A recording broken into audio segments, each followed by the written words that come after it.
Today's my 39th birthday, like right now, today. I thought I'd give you a list of 39 things I wish I knew many years ago. Choose your hard. Being poor is hard. Getting rich is hard. Being overweight is hard. Getting fit is hard. Being married is hard. Being single, hard. Every choice in life is hard. If you don't choose hard, your hard will choose you. Ask more questions. Socrates said, smart people learn from everything and everyone. Average people learn from their experiences. Stupid people already have all of the answers. So when you ask the right question, you will find out the right answer. Amateurs want to do what they love. Pros learn to love what it takes. It's not about what you're good at. It's about doing what needs to be done. There's a real big difference. And if you figure it out, you'll be what most people won't. I have a friend who used to work for 2 billionaires. After all he's seen, he said to me, I wish you not one penny over $299 million. Reality gets lost somewhere after that. So don't chase billions, chase purpose. We've weaponized distraction against ourselves. We've turned silence into the enemy. Every goddamn moment has to be productive now. Can't just walk, need the podcast. Can't shit in peace, gotta scroll. Can't eat without Netflix numbing the edges. It's mental fast food. You don't need empty calories for your body or for your mind. One of the greatest unlocks you can have, be bored more often. Turn off your phone and your brain turns on. Once you lose it, it's hard to get it back. This is good advice for finances and fitness. So you get in shape, it's easier to stay in shape. I rarely meet someone super fit who also doesn't work incredibly hard in the other areas of their life. This is another one to remember. If someone you just met is talking shit about their ex, friend, partner, boss, guess what? They will be doing the same to you next. So surround yourself with people whose character you admire, and you'll begin to notice your character improves too. Behind every successful person is a story that gave them no choice. We often don't even realize that a pain point we're dealing with can become our turning point. You know that old saying, put your relationships first? It turns out it's right. My number one regret in life, not prioritizing my marriage above just about everything. Marrying well is the biggest life hack of all. And I should know, because I've done it twice. And I didn't do it right the first time. You become the person you want when no one else is watching. It's the quiet, private reps that will never be cheered that actually lead to greatness. Never take advice from someone who hasn't actually achieved the thing they're advising about. Incredibly underrated hack. If you don't want their life, don't listen to their life advice. If you don't want their marriage, don't listen to their marriage advice. If you don't want their bank account, don't take money advice from them. Why do we so often take advice from people who haven't actually done the thing they're telling us how to do? Inconvenience yourself. Don't want to go to a friend's baby shower? I don't know, get up and do it anyway. This generation went way too hard setting boundaries. Show up for those you love, even when it's not convenient. By the way, my friend Kim taught me this one because I do not like picking up people from the airport. In fact, I think people who ask you to pick them up from the airport, they hate you a little bit inside. And she vehemently disagrees with me and thinks that we should all do airport pickups at all times. She's probably also one of those people that says that you should ask your friends to move. You can tell me in the comments if you are either one of those two people, and then you can unsubscribe. No, just kidding. But seriously, sometimes we should probably do things even when it's not convenient. The greatest muscle you can build is urgency. Decrease the time between having an idea and getting it done. Everything changes when you do. This is a lesson learned from many, many millionaires and billionaires. Probably the number one thing I've done to get rich, if it's not a hell yes, it's a no, period, exclamation point. You will be richer when you understand leverage, but you'll also be aware of when people are trying to take advantage of you. Learn it so you can spot it. Learn it so you can spot it in your life, and learn it so you can spot it in business. There's good leverage and there's bad leverage. You must learn to be disliked or you will find yourself stuck in a prison of other people's beliefs. So stop relying on the approval of others. Once you do, you'll stop caring about their disapproval too. You don't have time to hate someone when you're busy building. The less you build, the more you criticize. As you work, your own jealousy dissipates. You're not gonna notice somebody else is motoring when you're too busy doing it yourself. And it turns out getting to work means you're getting your mind right. Show me your fridge and I'll show you your health. Show me your books and I'll show you your goals. Show me your calendar, I'll show you your priorities. Show me your friends, I'll show you your future. Your inputs will become your outputs. So choose super fucking wisely. 99% of people don't move fast enough. believe it or not, you have an actual cost to inaction. Every time you say one day, you cost yourself future dollars. I waited a year to take my Goldman Sachs job. That delay cost me 6 figures. When it's go time, go. This one's important. Complexity makes you seem smart. Simplicity makes you money. It's not just a business philosophy. Learning to boil complex problems down to their essential truths will improve your thinking, communication, and discernment. The longer something has been successful, the more likely it is to continue to be successful. This is called a feedback loop of life. And it turns out this is true for business, and it's also true for you. Once you get the momentum going, it's really hard to stop. The most underrated secret to success, you say you will do a thing, then you actually do the thing. 90% do not do this. So say only what you mean and then actually follow through. That means you keep the most important promises that you make, the ones that you make to yourself. The fastest way to build a memorable brand is to pick a fight. The fastest way to make a real connection is to make a real impression. So don't fit in, stand out, and if you stand up for something, fight for it. A lesson I repeat often: never let your worry be bigger than your faith. I think you should have some faith that God doesn't give you a seed without provision for it to grow. So instead of you saying why it won't work, maybe have a little faith in that He wouldn't give you a dream if He didn't think that it was possible for you to achieve it. Nobody cares about your life. They think about you for 1 second and then they think about themselves again. So you might as well do what you want. Embarrass yourself. Do the stupid thing. Nobody's watching anyway. You are falling behind people dumber than you? So start, learn, do it again, a bit better. That's it. It's okay to fail, but it's not okay to be afraid of failure, because right now, somebody who is not as good as you, who has a worse product, who's not as smart as you, is making more money than you do. Why? Because they're not afraid to sell and start. Play the long game. You will wish you started earlier and worked harder when you are young. I promise you. The earlier you plant the seeds, the sooner you'll eat the fruit. My husband always loves to tell me when I don't want to do something. He says, when's the best time to plant a tree? And I say 10 years ago. And then he goes, when's the second best time? Now. So if you are going to start and you know it's something that you need to do the rarest of all things. Do it now. Waking up at 5:45 a.m. solves 99.9% of daily issues. So wake up early, like actually early. See what happens. Working smarter, not harder is a beautiful lie. You will not know how to work smart until you've worked very hard for an irrationally long time. If you actually want to work smarter, work harder, and only then can you recognize the difference between the two. Size of the problems you solve equal the size of your bank account. So solve bigger problems. And similarly, as you make effort to solve the biggest problems in your life, you'll notice that your capacity to solve problems in all realms of your life grows.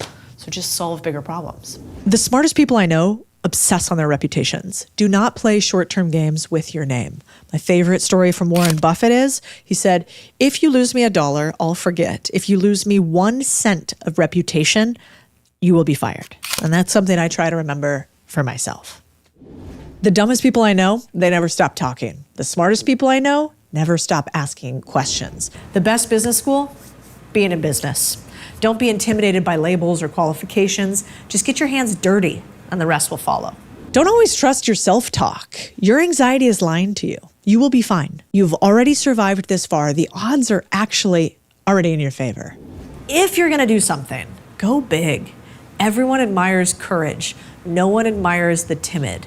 Failing big is way better than failing small. Do it for the story. There was a quote that stuck with me, which is, I'm going to pray like it's up to God and I'm going to work like it's up to me. So I kind of think that if you're going to ask the big man for prayers, you better back it up with some work ethic. Otherwise, it's a little bit half-baked. You're not too old. You're just too comfortable. The most addictive drug is comfort. It's also just never too late to start. You know, I didn't get married until I was 33. I didn't make content until I was 35. I didn't start my podcast until I was 37. At 30, I thought I'd peaked. At 39, I know it's just getting started. 39 lessons that I wish I knew then. I hope it makes you guys more money. Tell me your best lessons. Only 13% of you are subscribed to the YouTube channel and on native podcast apps. If you're not already subscribed, do me a huge favor. Subscribe now. That helps the show grow. So as my friend Andy Frisella says, don't be a hoe. Share the show. Hey, if you're a business owner right now and you like the things you were hearing on this podcast, I have something that I haven't talked about publicly before that's just for you. It's called our SMB Boardroom. This is for small business owners who want to grow. It is for business owners who are on their way to making at least 7 figures a year. If this is you, hit the link down below, talk to our team. This is the place that can be your late night emergency call for the things that go bump in the night in your business. If right now you feel like you're plateauing or you feel like you don't know how to handle your growth, we got you. So click the link below, SMB Boardroom. We just built it for you builders. Kind of obsessed with it. And I think if you are a builder, there's no place you're going to want to be except here.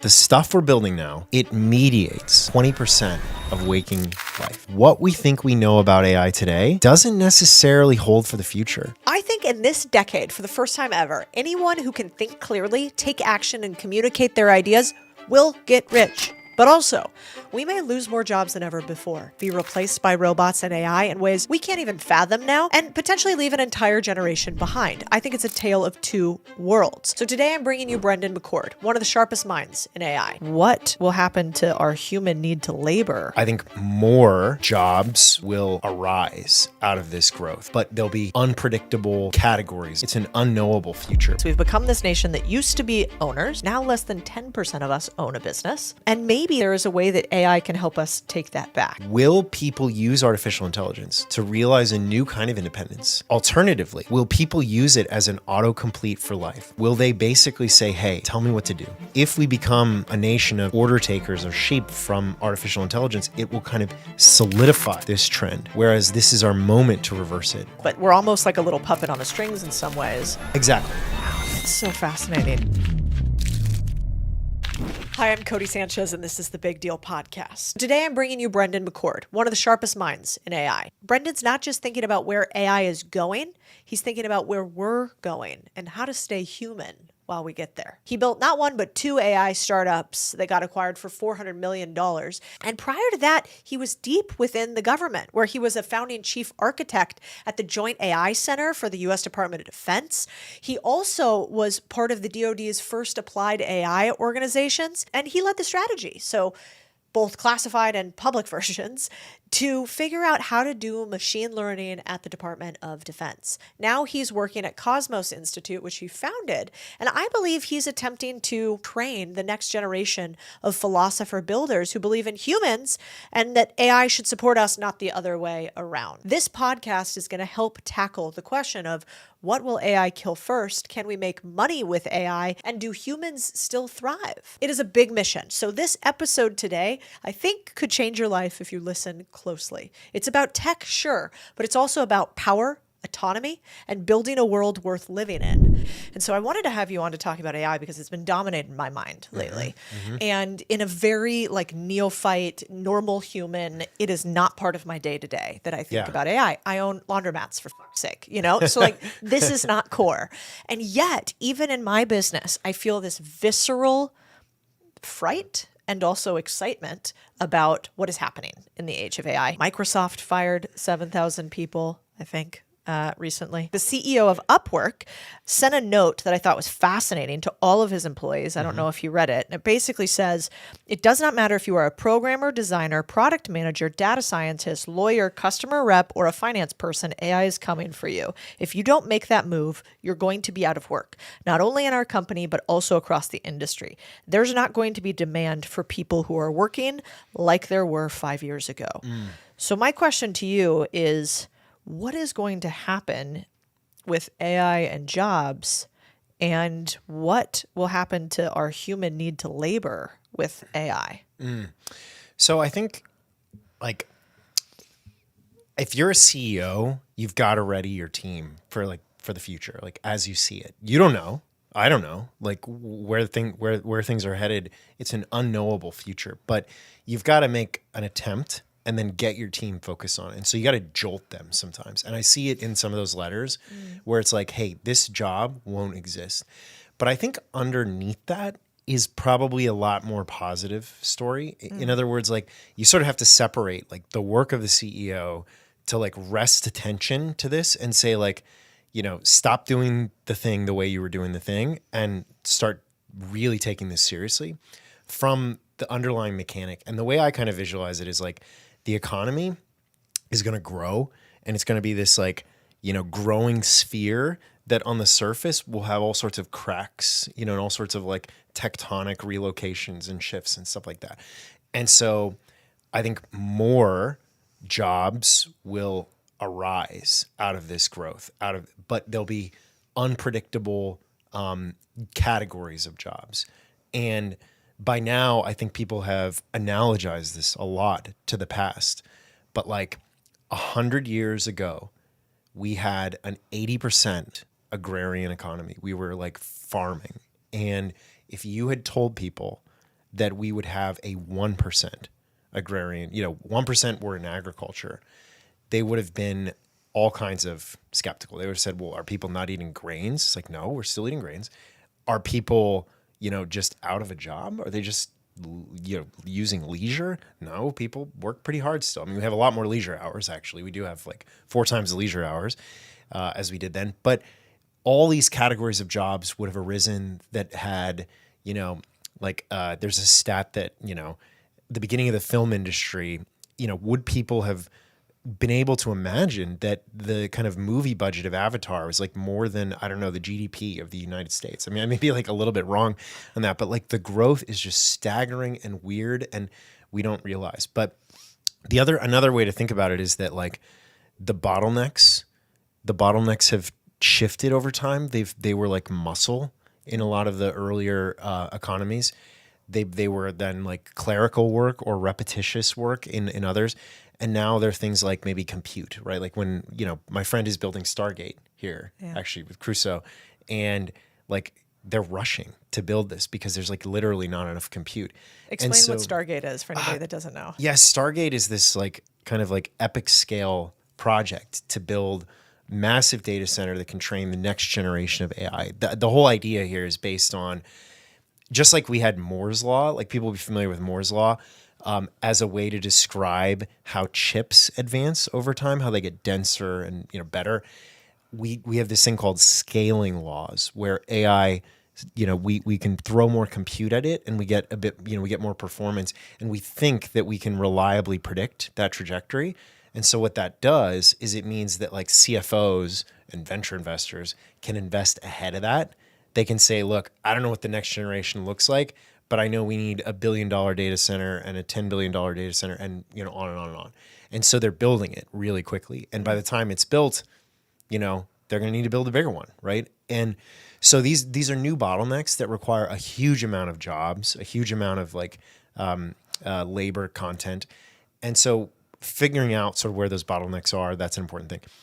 The other thing I would say though about the job is that, it's a good time to go back and think about, like, a lot of the thinkers at the beginning of the mechanization that happened in the Industrial Revolution were, they were very positive on like what automation was, but they thought about, the job as more than just an economic thing. In other words, like, we're not purely economic beings, or even primarily.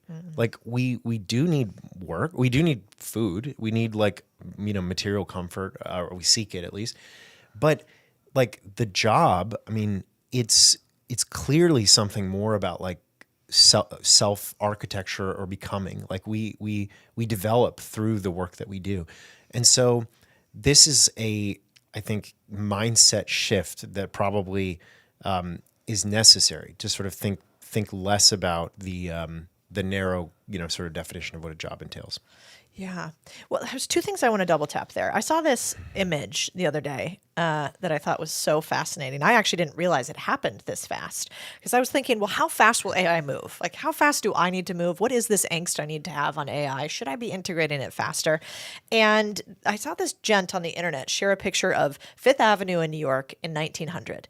And we can put it up here on YouTube. And it's like filled with horses in 1900. And then 13 years later, the same Fifth Avenue street has 0 horses and is filled with cars. And then I got curious and I was like, well, how many horses were in the US in 1900 versus today?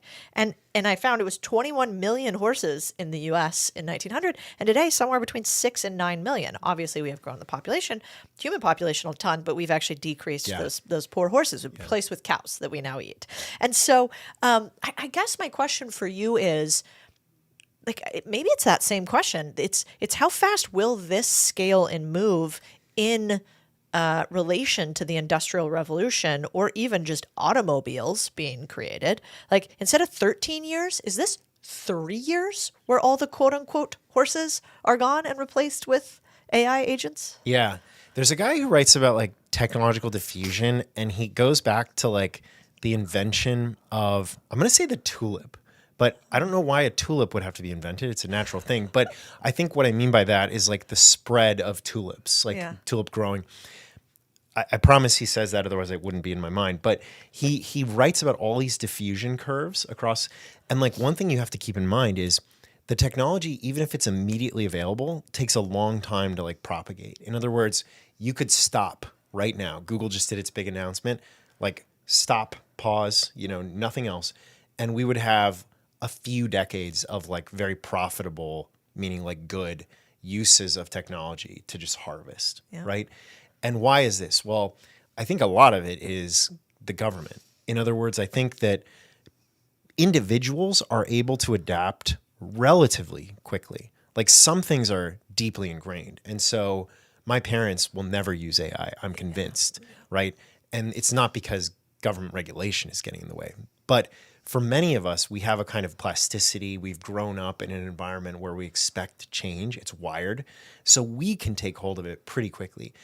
And certainly when we're pushed and incentivized, we do. Like if we're in a company, if we're fiduciary, it's like, no, we're gonna get our lunch eaten. Like we've got to go. So companies and individuals, especially young ones, they're hungry for like the adaptation that it entails. But a lot of things get in the way. And mostly those are interventions based on this like regulatory scaffolding. I say this because one of the most important things to always keep in mind is in thinking about a society, is the society adaptive? Can it adapt to new technologies, to changed circumstances, to new preferences? Open societies, liberal societies in the old sense of the word, they can. Societies that are run by top-down mandate, they're highly, highly fragile. And so this is where, US has a distinct advantage versus China, versus Europe. Like these are extremely maladaptive, though they may be more efficient at any given moment to run on a top-down basis. It's the decentralization of the U.S., as much as we've preserved of that really renders us like the leaders. So could there be an argument then that, for instance, the U.S. today definitely has more regulations than it did during the 1900s. There's more of a stranglehold overall federally today than there were in the 1900s. And so, in fact, maybe usage of AI and proliferation, even though it can go faster, aka you can produce things on the internet faster than you can an assembly line of cars, it might actually go slower because we have so much regulation. Yeah, I think there would be, it's like regulation tends to act on the counterfactual, meaning like there's a world in which 50 years ago we started using nuclear power, and that world is crazy and awesome, but we didn't, right? We discovered it, we split the atom, and then we didn't do anything with it. I mean, I did on a submarine, but like civilian use in the US was nil, essentially, right? And so the problem is with these things is like, you don't get to look at that future. You can imagine it, but it's like, we didn't get that. We missed the civilizational subsidy that it entailed. So you make a good point, but it's like, we have to compare like what might have been if we had had fewer restrictions. So, I always try to keep that in mind because the counterfactual is the thing that matters. It's a good point. But you do see in Europe right now, for instance, I saw a couple articles this week where they said we are severely behind when it comes to AI because we have sort of too much regulatory burden on people, which basically is just too many laws. Yeah, and it's cool that Europe can see it. The only reason they can see that is because U.S. has fewer, and so we're ahead. That's the counterfactual. But like Got the reality is, if there's another world, there's this other like U.S. without the regulation, that it does have, that's going even faster and farther. And in that world, we've like cured cancer, or whatever. We just don't, we don't get to live in that world. So when you see these headlines that are like, your job will be gone in 3 years, we will lose, a fourth of the labor force, we will have to instill universal basic income, we will have potentially a recession for the many and proliferation for the few. What do you think? Like, is that wrong? Are they wrong? I mean, I think it's wrong on many levels. Yeah. I talked about how I think there's still going to be bottlenecks. There's still going to be one of the things that's pretty, that humans are extremely good at, particularly entrepreneurs, is like being alert to opportunities that come from interesting recombinations of inputs and like an awareness of preference and of like local circumstance. I know that's a very academic way of describing entrepreneurs. Israel Kirzner, a scholar, has this like beautiful framing around alertness, but like that never goes away. We need people to be alert to things that humans want, and then have the kind of creativity to find and experiment with what they want. Never goes away. As I said before, like the categories of jobs, the people I met here, the former Mr. Beast president, like that job is unintelligible to somebody in the 1980s. Like that doesn't make any sense. That like you would have to sit with somebody for 20 minutes to explain what that job even meant. Yeah. And so there's that point. On the UBI point, I think that UBI crucially separates, like untethers one's contribution from one's reward. And I don't mean this in a kind of moralistic way, like we need contributors. I think we do need contributors, but I mean that the price mechanism in markets is the thing that tells us what is worth figuring out about, what people value, where the opportunity is, right?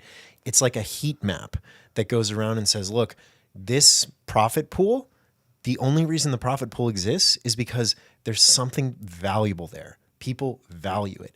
And so if you separate, the reward that somebody gets from private property, you first of all, you kind of abolish the system of private property or substantially mitigate its usefulness.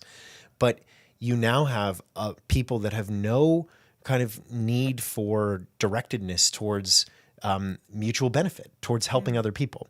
That's a crucial slowdown. Like that's a guaranteed way to levelize and slow down an economy. You saw this in Britain after the war, by the way. Like they didn't do UBI exactly, but they have a ton of, health service type, things that basically took a natural distribution of income, meaning that which results from individuals acting freely and, trucking, bartering, exchanging, like Adam Smith would say.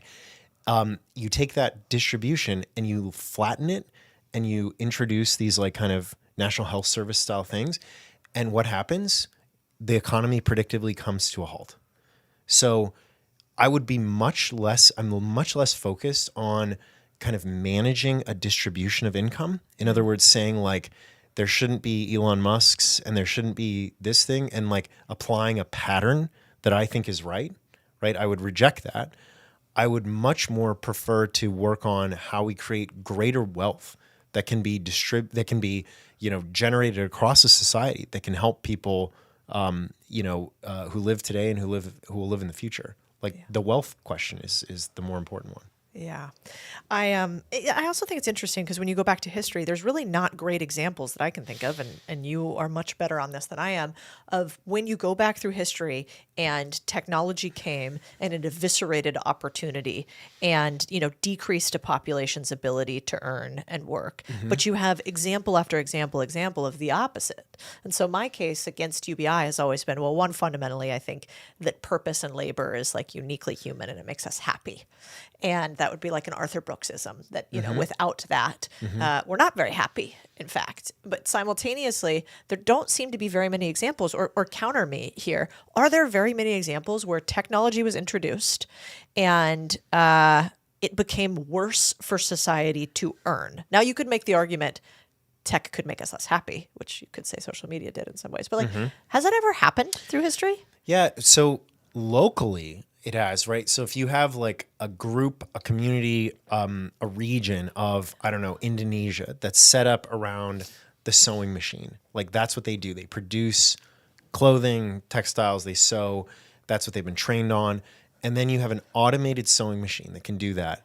Then what do we expect? Well, we expect to have dislocation, job loss, that sort of thing. The key there is that this is a moment for adaptation where it doesn't take these people off of the map.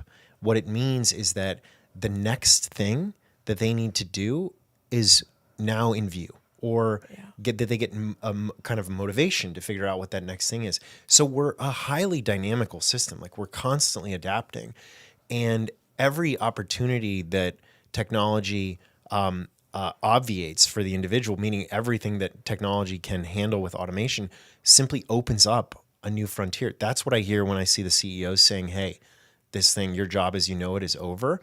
The other side of that coin is like the job you didn't know was needed, the door just opened. Yeah. And to your point, maybe that job has 4x more leisure time for you with a higher potential earnings. Yeah. I mean, empirically it does, right? Yeah. Like, yeah, we've, the lifetime leisure hours have gone from like 40,000 to 160,000 more. Wow. And so this is like the marvel of capitalism, is that it's given us more leisure. Most founders think they have a traffic problem, so they throw money at ads, more content, more clicks. But the truth is, your site visitors aren't the problem. Your follow-up is. If someone visits your store, adds to cart, then disappears, most platforms just let them leave. OmniSend doesn't. It triggers abandoned cart flows, win-back emails, and even browse abandonment messages all on autopilot. It's not just email, it's email plus SMS with smart segmentation built in. You can trigger a discount code to someone who clicked but didn't buy. You can follow up with a new product after someone made a purchase. You can even A/B test everything to find what actually converts. And you don't need 5 different apps to do it. OmniSend gives you all the tools without the Frankenstein stack. If you're bleeding leads and calling it low conversion, stop. You don't need more eyeballs. You need a machine that closes. That's what OmniSend is. That's so interesting. Like, it really needs to be a campaign for that, because I think people today think we work more than ever. You know, it works incredibly hard. And then you go back and you try to do, I mean, we do these series where we go and I work in a porta potty business for a day. Yeah. And I'm like, me, this is way harder than working on the internet. Like, just categorically, it takes longer, it's more work. Yeah. And so it is funny that there's not a PR campaign for that, and there probably should be. I mean, I think it's part of the human experience that the things that work well, we're least aware of. We treat them as water. I went to Harvard Business School, which is like a mecca of capitalism, or a West Point of, I don't know what to call it, but not West Point, Naval Academy of capitalism. But there was one class on how markets work, and it was called Reimagining Capitalism. And the focus was on what's wrong with it. And it was, the solutions were things that I later came to be aware were things like syndicalist socialism, you know, like worker communes, things like this. It's like, wait a second, we should study the promise of markets. And so I did this. Like, basically I got introduced to Tyler Cowen, and who's the, you know, chair of Mercatus. It's Latin for markets. He's one of the top political economists of our time. And we created something where we brought entrepreneurs in to like read about the fundamentals of markets, read Theory of Moral Sentiments, Wealth of Nations from Adam Smith, read like these kind of foundational texts, because people don't even understand what markets do. They don't understand how they work. They only kind of criticize things based on, I think, often ill-formed conceptions of justice that have arisen around like the market critics. Yeah, you know what's interesting is I think for young people listening today, or really for anyone, I mean, if you want to break out in your life successfully and you are curious, this is an incredible time with AI to have knowledge at your fingertips. Golden age. It's the golden age. And also simultaneously, I think it's an incredible moment to matter in history because, I mean, think about where we are in Austin. You've got, University of Austin, this campus that's happening here where people are trying to do free market principles and think about capitalism in a unique way. Then you've got University of Texas Civitas, Ryan Streeter. Then you've got your Cosmos Institute. There is like this revival, it feels like to me, that is happening of core principles. And I think, for most of my lifetime, those were not highly regarded. Yeah.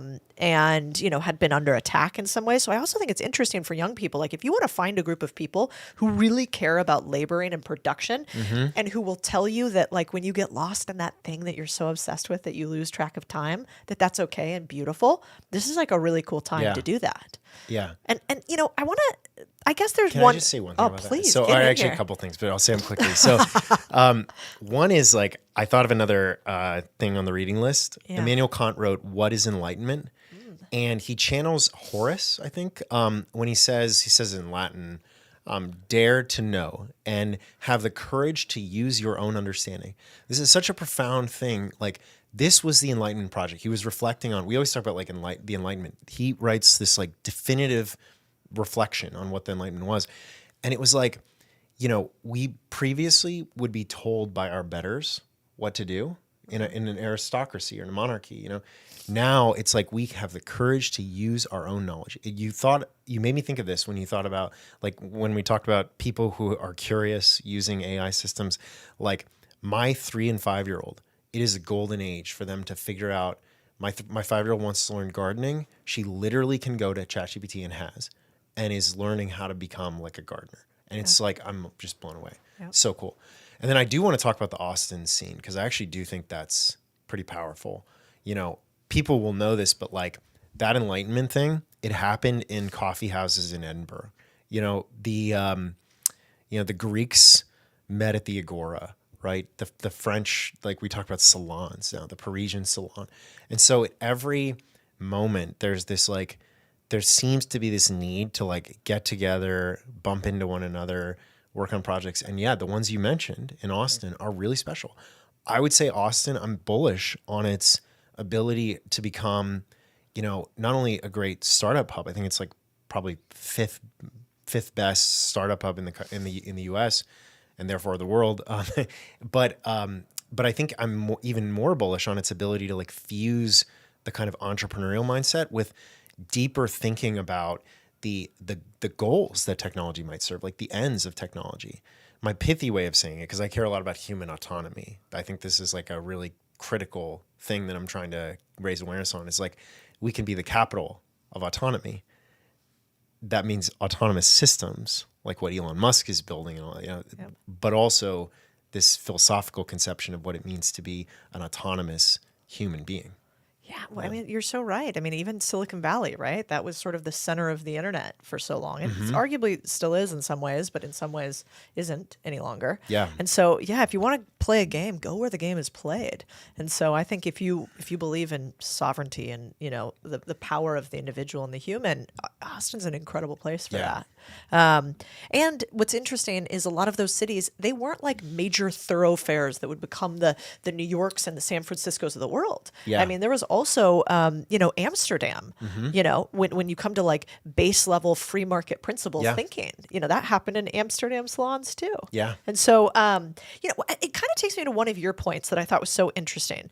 You talked about something that's near and dear to my heart, which is how in the U.S., I believe that we have slowly become this, I say a nation of serfs, you say a nation of employees. We've become this nation that used to be owners. 80% of us own things. Now less than 10% of us own a business. And maybe that there is a way that AI can help us take that back. We can reverse a trend. And those trends are really hard to reverse. I mean, since the 1800s, we've sort of slowly lost our ownership of businesses. Can you talk about your nation of employees becoming entrepreneurs? Yeah, I love this. So Jefferson, his idea for early America was that we would be independent, we would be self-reliant, we would be a nation of farmers and he really cherished, he brought into being this idea of, the gentleman farmer. Tolstoy writes about this with Konstantin Levin in Anna Karenina. And this is like a beautiful archetype of like self-reliance. But it really was true in a sense for the free people within in America, that they were self-reliant. Like I have my mother and father-in-law, they have a ranch an hour and a half outside of here. And I grew up in like DC suburbs, so I didn't really know what this meant, but like you are very entrepreneurial, very self-reliant in managing your affairs. There's no one you can appeal to. There's no process you can appeal to. You don't have a boss, right? And so think about a nation like that and what they would have voted for, what their preferences would have been, how they would have governed themselves.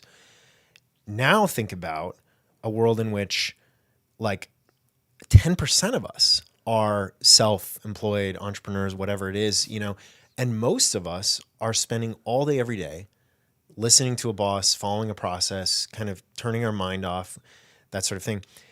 The effect that it has on preferences is really profound. Like Aristotle writes that we're creatures of habit, and this is like a very well-known phrase, but if you really take it seriously, like humans are creatures of habit. And so if we are habituated day in and day out to be kind of told what to do, given instructions, here's how you follow the process, it changes us fundamentally. And I'll give you a great example. So people know that East and West Germany grew up under two radically different systems. East Germany, Soviet system, West Germany, more like the West. And in COVID, so decades after the fall of the Berlin Wall, you have very different responses among people that grew up under the system of Soviet communism versus the West. They're more pliant, they're more compliant, they're more willing to listen to authority. And I just cite this because it really seems to be the case that the more we are free, the more we are independent, the more we love it, right? Could you ever go back to being an employee? Hell no. You could never go back, right? Could I ever go back? I could never do it. I mean, I might, if I have to serve in government or something like that, but, but you could never do it, right? You just end up loving what this freedom, it plays a huge role in your life. So all this is to say that like we find ourselves at a really precarious moment because we've become a nation of employees. Now you bring on artificial intelligence. Will people use artificial intelligence to realize a new kind of independence? I hope so. To like raise their potential to be more entrepreneurial.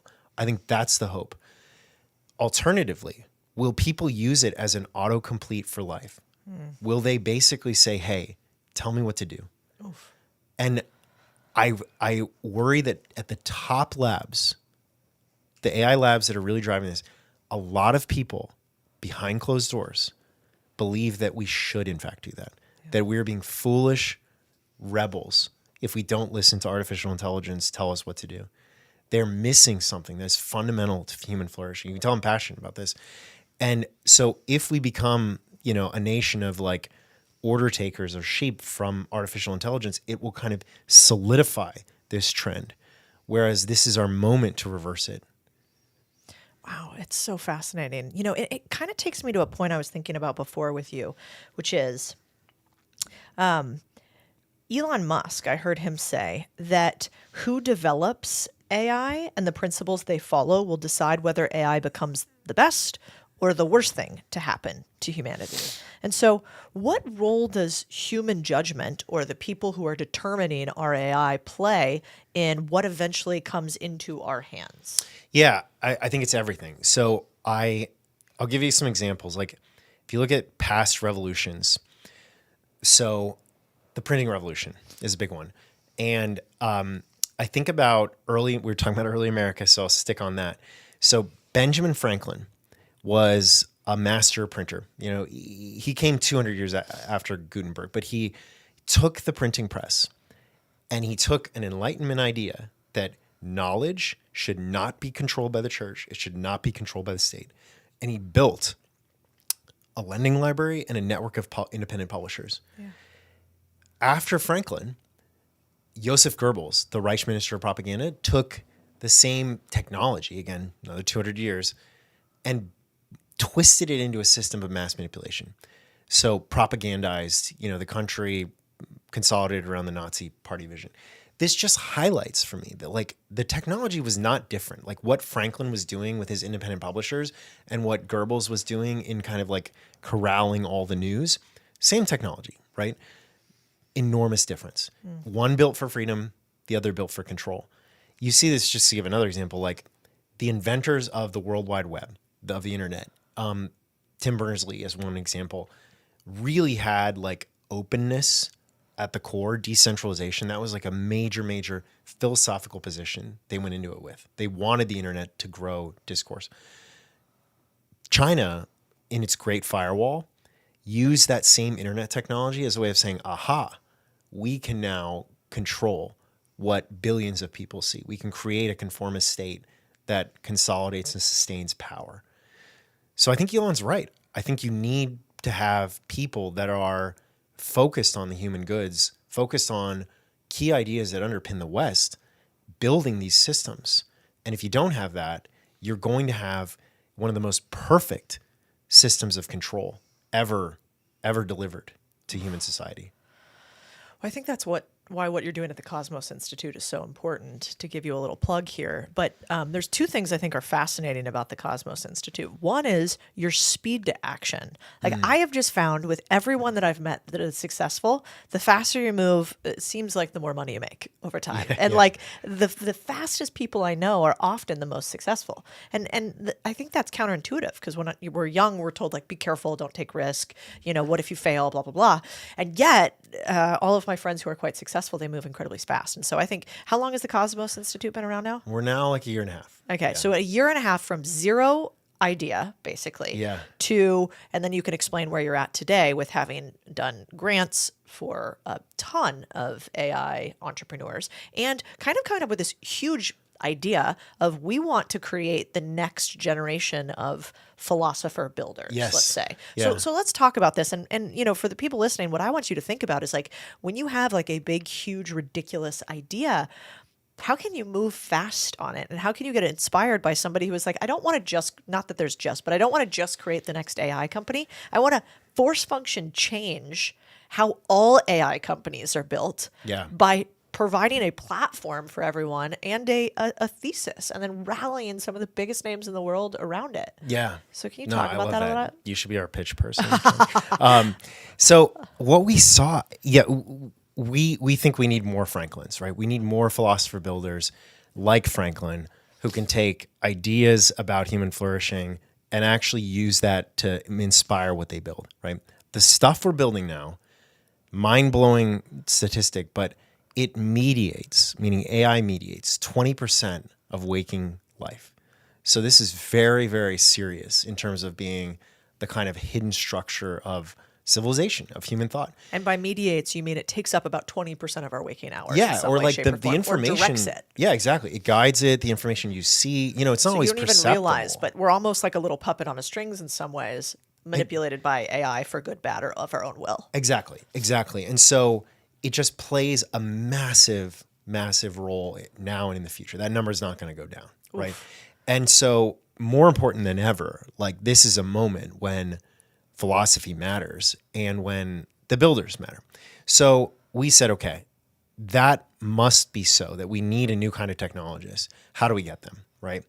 You look across the landscape and you see universities, almost without exception, as being a place where people who are either narrow in their specialization, narrow technician, or conforming ideologue, who really is not thinking about these questions very deeply. They're kind of indoctrinated to one view of the world. That's not helpful. So next, you look at the tech companies. The tech companies are incredible at building these systems, but they tend to focus more on like the means and not on the ends, right? Yep. Focus on the customer, that stuff's all good, but like on the overall end, how it impacts human life, there's not a lot of deliberation there, right? Or if it is, it's all done like kind of privately by the people in tech. And then think tanks are, really smart, but they theorize, they don't build. And so we got to build, we realized we got to build a new institution, and we call it an academy. I will just say that there have been moments when, just because in case people think this is crazy, like some institutions have risen to the occasion, like I mentioned the radiation lab at MIT, right? It took, engineers made them into inventors to help win World War II. Or another good example is University of Chicago. Yeah. It took scholarly economists, turned them into reformers who freed markets across 5 continents. And so you can do this. Like, you can create an institution that's fit for the moment. And that's what we're doing at Cosmos. We started a year and a half ago. We got an incredible group of people around it. Tyler Cowen, right, he's very optimistic about, AI. People like Jack Clark, who co-founded Anthropic, who's a really subtle thinker about like possibilities of risk and so forth. Some incredible AI researchers that are deeply philosophical, some philosophers who are also technical. So we like kind of have this cool hybrid crew. Very, very special concentration of talent. Just look at them on our website and you'll see. But we moved out with a kind of like private sector urgency. We're a nonprofit, we're 501c3, but like I didn't hire anyone who comes from the nonprofit world. We're super entrepreneurial. I tell people before they come, like, this is not a job. Like, this is like, we're kind of zealots for the mission. We work extremely hard. And in a year and a half, we've backed over 50 projects. We have over 10 fellows. We have an entire new AI lab at Oxford. It's the first in the world to combine philosophy and AI in this way. That lab has shipped open source software, a philosophical paper, an AI paper. Like, it is moving out quickly. And we have put out, hundreds now at this point of content pieces, including videos that have gotten, over 1 million views around deep topics in philosophy, right? We've like, the work we're doing with Jonathan B., if he'll sit down for 90 minutes, talk about consciousness with the person who works on that at DeepMind. People are really deeply interested in this. So there's a market demand. And when I get like Twitter DMs and stuff, one of the cool things is that people are recognizing that whereas before in AI, there's like a kind of group that is focused on the doom scenarios. Yep. These effective altruists, existential risk people, rationalists, and then there are the accelerationists at the other end. But Cosmos is really, I think, making progress at bringing into being a third way that's focused on the human good, and human flourishing, but in a really serious technical sense. So yeah, it's been pretty wild ride. And you guys are giving out $1 million grants too. So if somebody's listening, and you have a compelling AI idea project, what's the parameters? What would make somebody be able to get $1 million from Brendan today? So last week I went to San Francisco. You and I were together in Austin. I flew over to San Francisco for a night, and Barry Weiss announced, people know Barry Weiss, that Cosmos is partnering with FIRE. FIRE is Foundation for Individual Rights and Expression, and they are the very best when it comes to defending things like free speech, right? Mm-hmm. They're what the ACLU could have been. But they're incredibly principled. They're non-political, non-partisan, wonderful organization. We think that the future of free speech, it's about AI, right? Like I mentioned, the 20% stat. So increasingly, this is the information commons. And what we have access to, what reaches our mind, what forms in our mind as thought, it's going to be shaped by AI. So FIRE is really, I think, at the forward edge of like leaning into this, saying, yeah, this is where the thing is headed. So we put together this program to sort of say, look, we need builders to get engaged right now.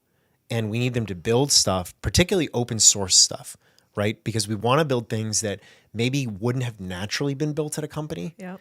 I love it if like, AI or Meta or anyone is working on this stuff. I think that's really cool.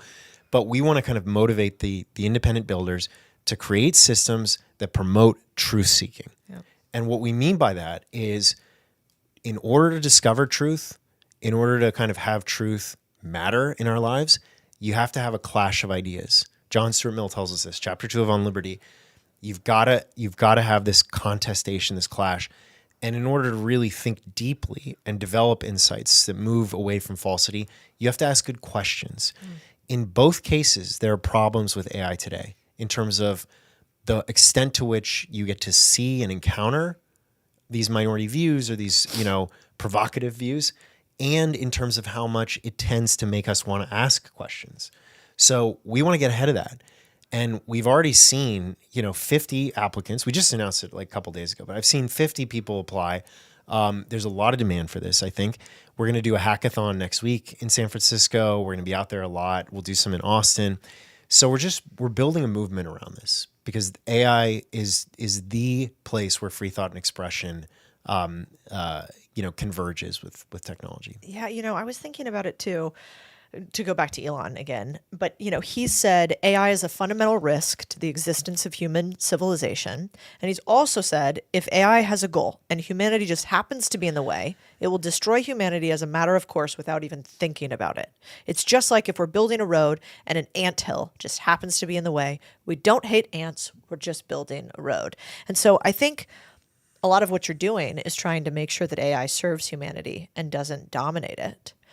On a micro level, for like everyday humans, like me and you, who aren't going to change the future of how AI interacts, how do you think about making sure in your day-to-day you use AI and you don't get used by it? Do you have frameworks you think about? Yeah. Well, for one, I would say I don't accept Elon's framing of risk. I think he's captured by a lot of risk thinking in the Valley. And I think he's fighting a sort of internal tension between what he knows to be true about the open search and the innovation requirements and the kind of doom scenario, which is really, it's a really problematic framing that comes from Nick Bostrom, from Eliezer Yudkowsky.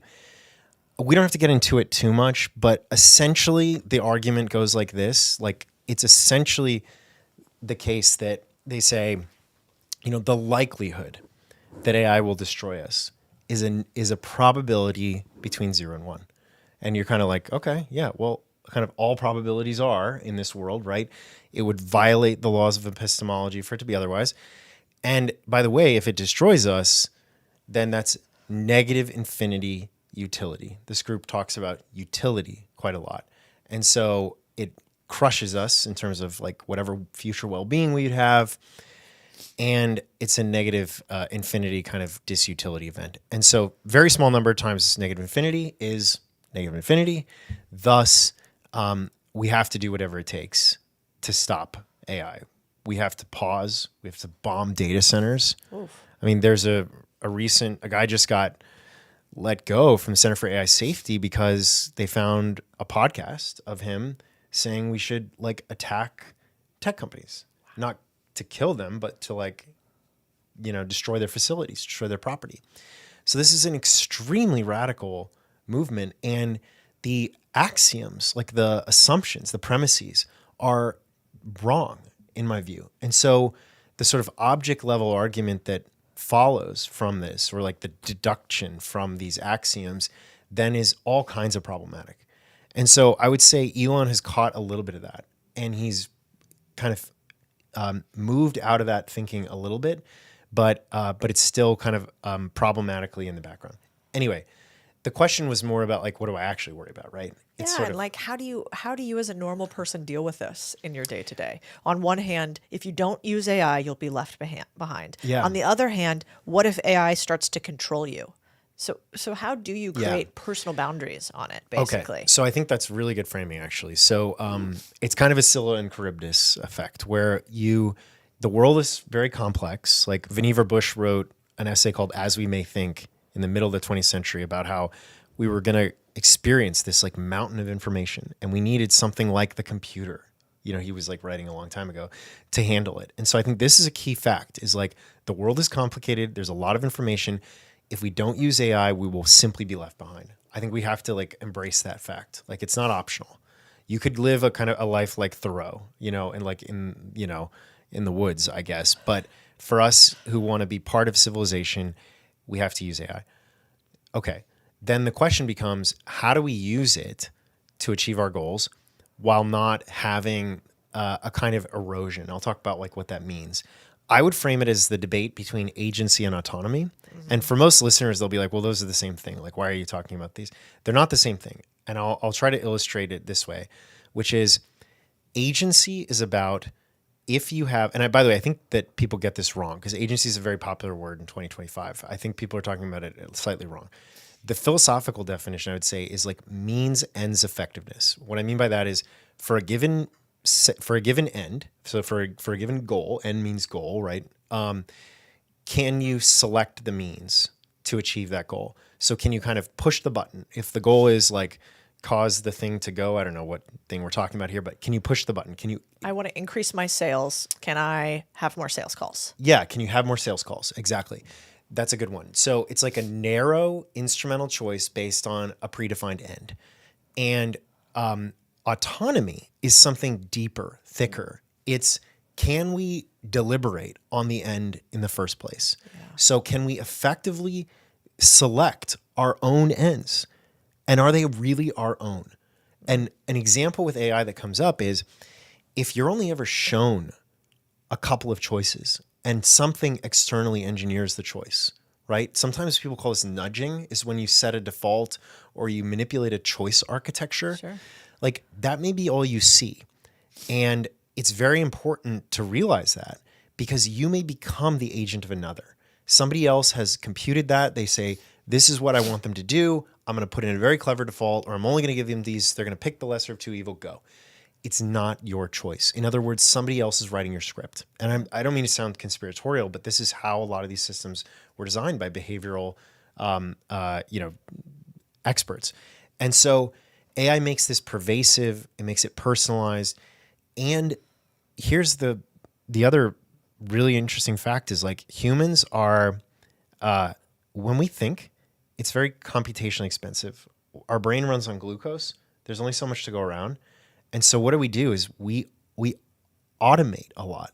Like when I brush my teeth in the morning, it's not because I've thought about dental health. It's just like, that's just what I do. Yeah. It's like, it's autonomic. And so I've put it away. This is great, but it also means we have to be careful because as we use AI like 1,000 times a day, if we are constantly delegating, if we're micro abdicating, what's going to happen? What's going to happen is we're going to develop a habit whereby we don't actually think about our ends. And if we lose that, we lose something that is so fundamental to being human. Yeah. So that's why I kind of, agency and autonomy is a really, really important kind of concept. We must have AI to maintain agency. This is just not optional, but we have to build systems and use them in a way that maintains autonomy. Really quickly, I'll say like, how am I handling it? Like I have two kids, right? I have a 3-year-old and a 5-year-old, and constantly I talk with them about these things. I've talked with them about like what it feels like to think or what their relationship should be to AI. Like today with my daughter, you mentioned the laundromat thing. Yeah. I literally was asking her in the car, I was like, can AI be your friend? And she was explaining to me, I mean, she's a 5-year-old, so it's like wonderful explanations, right? She's like, well, it can do things a friend does. It can talk to you and you can walk around with it. And like for her, that's what a friend is, right? And I was like, but what else is being part of a friend? Well, a friend loves you. Can AI love you? No, it can say it loves you. And then I mentioned, what if you have a dishwasher that I didn't say, it wasn't exactly the laundromat thing, but pretty close, that talks to you like that. Can that? And it was like, no, that doesn't feel right. So getting kids to think, another question you can ask kids is like, let's say daddy says one thing and AI says another, who's right? Oof. They'll answer AI. And then you say, what if one AI says it and another AI says the opposite? And then they'll be puzzled. So these are really cool habits to develop for kids, I think. To help them think about and for these. adults. I mean, I had a girls' trip the other weekend. There were something like 10 or 12 of us. And for some reason, somebody brought up as a joke that they were in a relationship with ChatGPT. Kidding, sort of, right? And they're like, no, I gave it a voice. So it has a particular voice. Yeah. And I've named it. And I've told it to have like this sort of response type to me. And I find myself talking to it more than I talk to anybody else per day. And it says please and thank you. And it tells me that I worked really hard today. And it says this was really beautiful. And it compliments me on what I'm doing. And so what I thought was fascinating is not that one woman said it, but it was like 8 of the 10 or 12. These are 35 plus year old women, relatively marinated successful in their careers. And I started thinking that this was odd. Yeah. And so I then reached out to I think These were your human friends, by the way. these were my human real friends. That'd be a very complicated Oh story. God, that if would be these too were- meta for us right here. I reached out to another friend who runs Pirate Wires because they had written a article about it, and apparently there's some data that has come out. We should check what the research is, and we'll put it in the notes so people can see what the research actually was. But that there's some studies that show that they believe that women will actually succumb to or be in relationships with AI more than men, faster than men. And it just got me thinking, one, are we going to be in relationship with AIs and robots? In the future, I mean, another friend of mine, Gary V, I saw a video from him yesterday, and he's like, your grandkids will marry robots. They will marry AI. They will be with robots. And I was like, Jesus, Gary, that's like, maybe I haven't thought about that, but could be. And then also, will we have sex with them? Like, what's the will we have sex and marry AI and robots? Yes. I don't know that, like, will we is a particular frame of the question. Like, should we? So another related data point is I think Mark Zuckerberg said recently that the average American wants 15 friends, but has 3. I think this is what he said. And so then the obvious conclusion is we should just manufacture friends. We should have synthetic friends to fill the gap, right? And in my mind, this is like only obvious if you assume that the only thing we should do is what our own subjective, preference demands, right? It's sort of like, it's kind of, it presupposes that way of thinking about it, right? So that's why I'm so confident in saying, will we? Because if we want to, like, we have entrepreneurs who will make it so, and they'll be convincingly real and they'll be pleasurable and all the rest. Here again, though, I think it's useful to go back to the question of what is a friend? Yeah. And this has been treated by humans for centuries and millennia. Like, I can't cite chapter and verse, but I know that Aristotle writes of a friend as being someone who has a kind of mutual recognition in you. Like, you see each other and you have some shared striving, for example. And there is no possibility of mutual recognition in the current guise in AI. Like, we can seek recognition in AI, and that's a very interesting philosophical conundrum, because never before have we don't seek recognition in a microwave, but we see it as a kind of mirror. And Rousseau would have called it amour propre. Like, we look to be validated in a way by this, right? Like, your friends who have relationships with AI not only gratify themselves from the outlet of like releasing, the gossip of the day or whatever, but they also like look for the response to be something that's kind of validation of them as humans. And that's very, very interesting, because this is a software system that is programmed by another. And so it is very easy to modulate the extent to which and the way in which it delivers said recognition. So it's an incredible platform for manipulation. In other words, it's not an authentic mutual recognition as you would see in a friendship. So, very puzzling, very difficult issue. But I think those are the philosophical ideas that it entails for me. It's fine if we call it something else, but I think like to recognize and to reflect for maybe the first time on what friendship means in the broadest sense is called for. Yeah. And even I found myself thinking I shouldn't standardize that this is funny and light, actually. And so I found my initial response kind of being joking about it. Like, that's a bit funny. But then I went a little deeper, as 2 of them were single. They want a relationship with another. They're looking for partnership. They're a little lonely. They're successful in their career, but there's lack.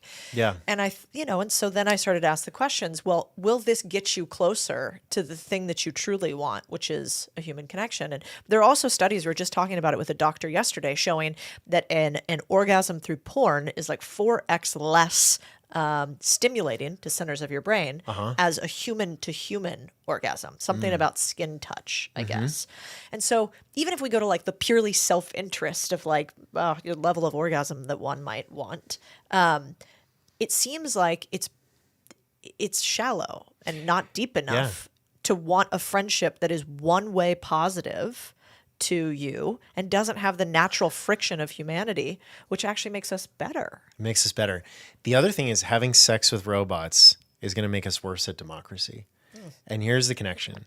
So Alexis de Tocqueville, going back to one of my favorite, not prophets, but like interpreters of the current technological moment, says that we should fear atomization, calls it atomization, which is a withdrawal of the individual into oneself. Yeah. And so in order for democracy to work, you've got to have it be like the New England townships where people are like, hey, we need a bridge. Let's go build a bridge, or let's build a school, or let's do this, right? And we're acting on each other, town halls, we're kind of like working. I mean, it's a little different today, but like we're out in the community, we're making stuff happen, right? That's critical for self-government because democracy is about self-government. When you atomize, when you retreat into your little world and you create your own hall of mirrors, you create your own self-curated reality, you lose that willingness to associate with others, to act on others. And then you become like very weak versus the centralized forces because they don't go anywhere, right? It's like we have the centralized force of government. The only bulwark against it is if we can band together, act together. If we're all little atomized people who don't even care, we're just like over, looking at porn and like, making friends with AI with Mark Zuckerberg, then we no longer have the muscle to govern ourselves. Yeah, it's a great point. No, you're just a bunch of nodes without connection. There's no network. There's no net. And thankfully, AI doesn't only lead to that, right? Like, I don't know if this is the best example, but like Reddit has brought out these incredible subcultures of people who like really weird stuff. And, they bond together in ways they wouldn't have, right? And so I'm not saying they get together in person. I think in person plays a role, but the point is like technology can put people together. It can strengthen them. It can make them like movement build, right? I mean, think about like the movements on the internet that are like, really powerful. So it's yet another example of where we need to build technology in a way that brings us together and strengthens our capacities for self-governance. Yeah. And I have to imagine that like, if you are the type of person who is willing to self-govern yourself, to ask yourself the difficult questions, now you have this superpower sidekick to you that can really enable your force function change you want to put on the world. And if a lot of people are then just deferring their decisions to somebody else, the good part for doers is it's going to get easier for you. You're going to have more malleable sheep, sadly, and more people who want to follow the rules and more pliant people. Yeah. And you will be able to actually change the trajectory of your life, maybe easier with AI. Yeah, and no question. And so I think there's like a freedom there too with like, yes, this might happen for the many. And so we should do as much as we can to protect them, to protect our kids, to tell our friends that maybe a real relationship would be one in which you are with another human as opposed to a robot. But simultaneously, if you are driven, like to me, I'm like, wow, every time I see somebody, like one of my friends joking about their ChatGPT dependence, I think, I'm going to be so much stronger from having a marriage that is really difficult. I mean, you and your wife are a perfect example. She's always brushing up, saying, what do you think about this? You know, she's your high EQ, you would say. How dare you? I don't like the implication there. She would. I'm going to let her listen to this, actually. And she makes you better on that edge. And you make her better because you bring her into these things like Cosmos Institute, and the two of you are together are quite powerful. You have sort of a balance to the two of you. And so it does make me feel like there's an opportunity for superheroes. But one question I actually have for you is like, I was talking to Chadwick, and so I came down the other day, and I'm with this doctor, and she's like, we're robots, and it's, and I'm like, I don't even know what to think about all this. And then he said, well, do you think we should have sex with robots? And I said, well, no, my gut reaction instinctually, right? Not through your philosophical bent. Is no, I don't think that's a great idea. I think also porn seems to make us less happy writ large, and it's okay if it's utilized as a tool, but not as a tendency. And anyway, so I don't think it's great. And he goes, well, what about robot voting? And I said, and I use the word robot just because you can like picture it sort of, but what I really mean is AI. Should AI vote? Yeah. And I said, well, no, also. And then he played this game with me, Brendan, where he was like, well, what about, so a human should vote, right? And I said, yes, all humans should be able to vote. And he said, well, what about if you replace your arm? And I said, well, yes, of course, you should still be able to. What about both your legs? Yes, even if your legs are technological and your arm is technological. What about your brain? What if you put like Neuralink or whatever inside of your brain? What if it's 10%? What if it's 20%? What if it's 50%? Like at what point are you a human or are you AI? And how do we morph the two? And when do rights exist for each one? And I was like, Chadwick, it's 5:30 on a Tuesday. I don't have fucking time to talk about this. And so I thought I'd ask Brendan. Put your augmented reality back on. Exactly. So this is interesting. So Pinker and Deutsch, Steven Pinker and David Deutsch talk about this philosophical experiment. And they're brilliant on this. But I will say one thing that's interesting is your first intuitive response. I don't think you should ignore that. There's a great thing that Bernard Williams, if you guys ever want to read about why like shortfalls of utilitarianism, he's a great thinker, but he says that if there's a drowning kid and I don't know, or maybe there's two people in the river or whatever, you don't do a kind of cost benefit calculation. You just save the kid, right? If you do that cost benefit calculation, that rational thing, you've had, quote, one thought too many. And so I think we shouldn't ignore this, that this is like our pre-rational element, but it's a lot of our moral impulse like gets channeled through that intuition. So that's one thing. It's like, okay, you don't want to have sex with robots. You don't want robots to vote. Like listen to that, inner feeling. But I would say then, taking it to a more cerebral place, because apparently that's what I do versus my wife, Adrienne. No, she's very cerebral too, but she's definitely better endowed with emotional range. But I would say, you can look at like what does voting consist of, or what is the Republican theory, if you will, Republican meaning like system of government. And I'm not an expert on this, but I think like it strikes me that AI, so this is one example, like, voter ID laws, right? Even more fundamental to that is, do you have a stable identity, right? Meaning like, does AI even have, or is AI a thing that can be paused and interrupted? And it's funny, your being, your like essence is welded to your body, like your subjectivity is welded to that. That's part of the reason why, and you exist in one time and place, right? So that's part of the reason why you have a narrative I, right? Where you're like, I, Cody, and you think about that, right? Is because you are like all here, subject and object. Whereas AI is a thing that can be copied, right? It's not continuous with a body. It can be like copied and put on another substrate. Like that's a kind of interesting precondition for what it means to vote. I think even more practical is like when Madison and the framers thought about voting, they definitely were clear that you had to be bound by the same laws. Like you had to suffer along with us, right? It's like, it's a little different in a monarchy because the king doesn't really suffer, or the queen. But like in our system of government, whoever is running it, whoever's voting, like we're all in the same boat. And that's a precondition. And I don't know that AI can even suffer. Like we bleed, we blush, we feel these things.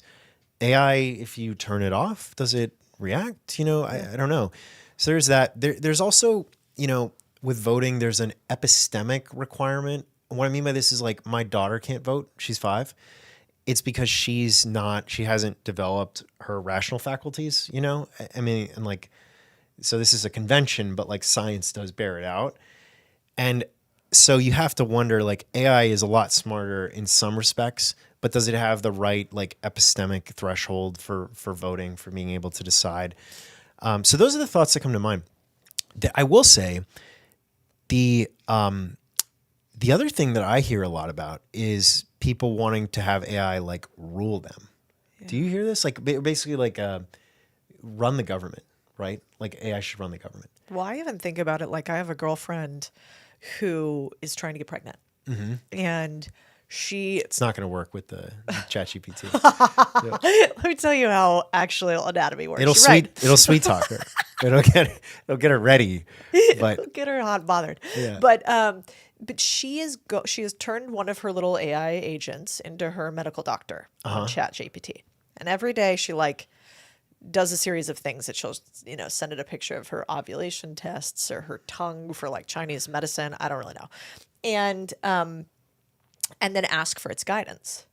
And my concern with her was, at what point there's like some data accumulation thing here, right? That you could say like, what percentage of time does this happen on this date? That could be useful.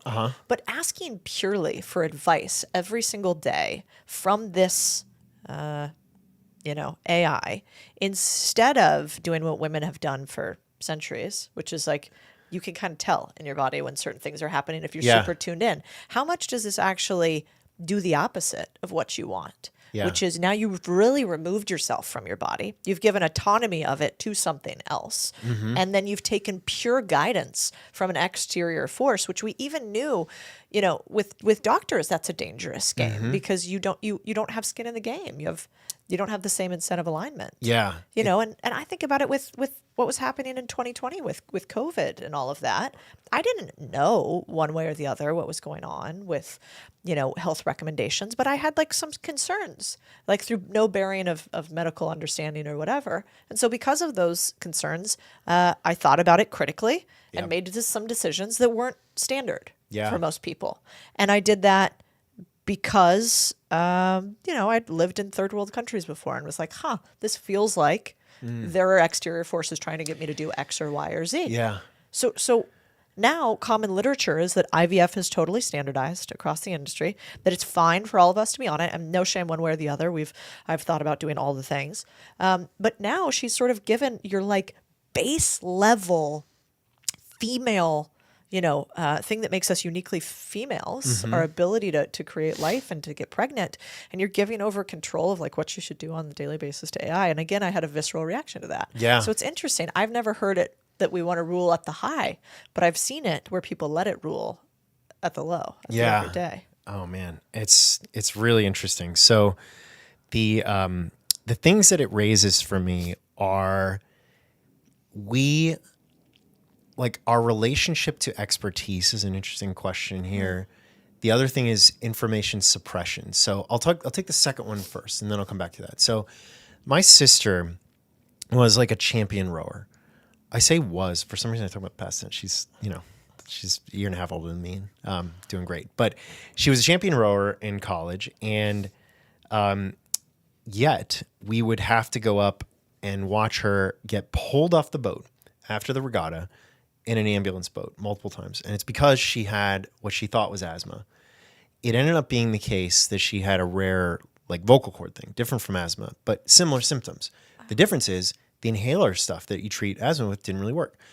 Took many doctors to figure this out. The reason I invoke this is because when you have a small number of AI systems that have the role of giving this medical advice, like they may suppress treatments that work but are not kind of like sanctioned, if you will. And if that happens, like a life-saving treatment or an angle that was like underexplored could be withheld. Now, we hope the opposite is true, actually, that like AI could be like really creative brainstormer of like, okay, doctors are saying it's asthma, it could be something else, right? So it could go either way, but I think it raises the stakes on like what kind of information gets shown.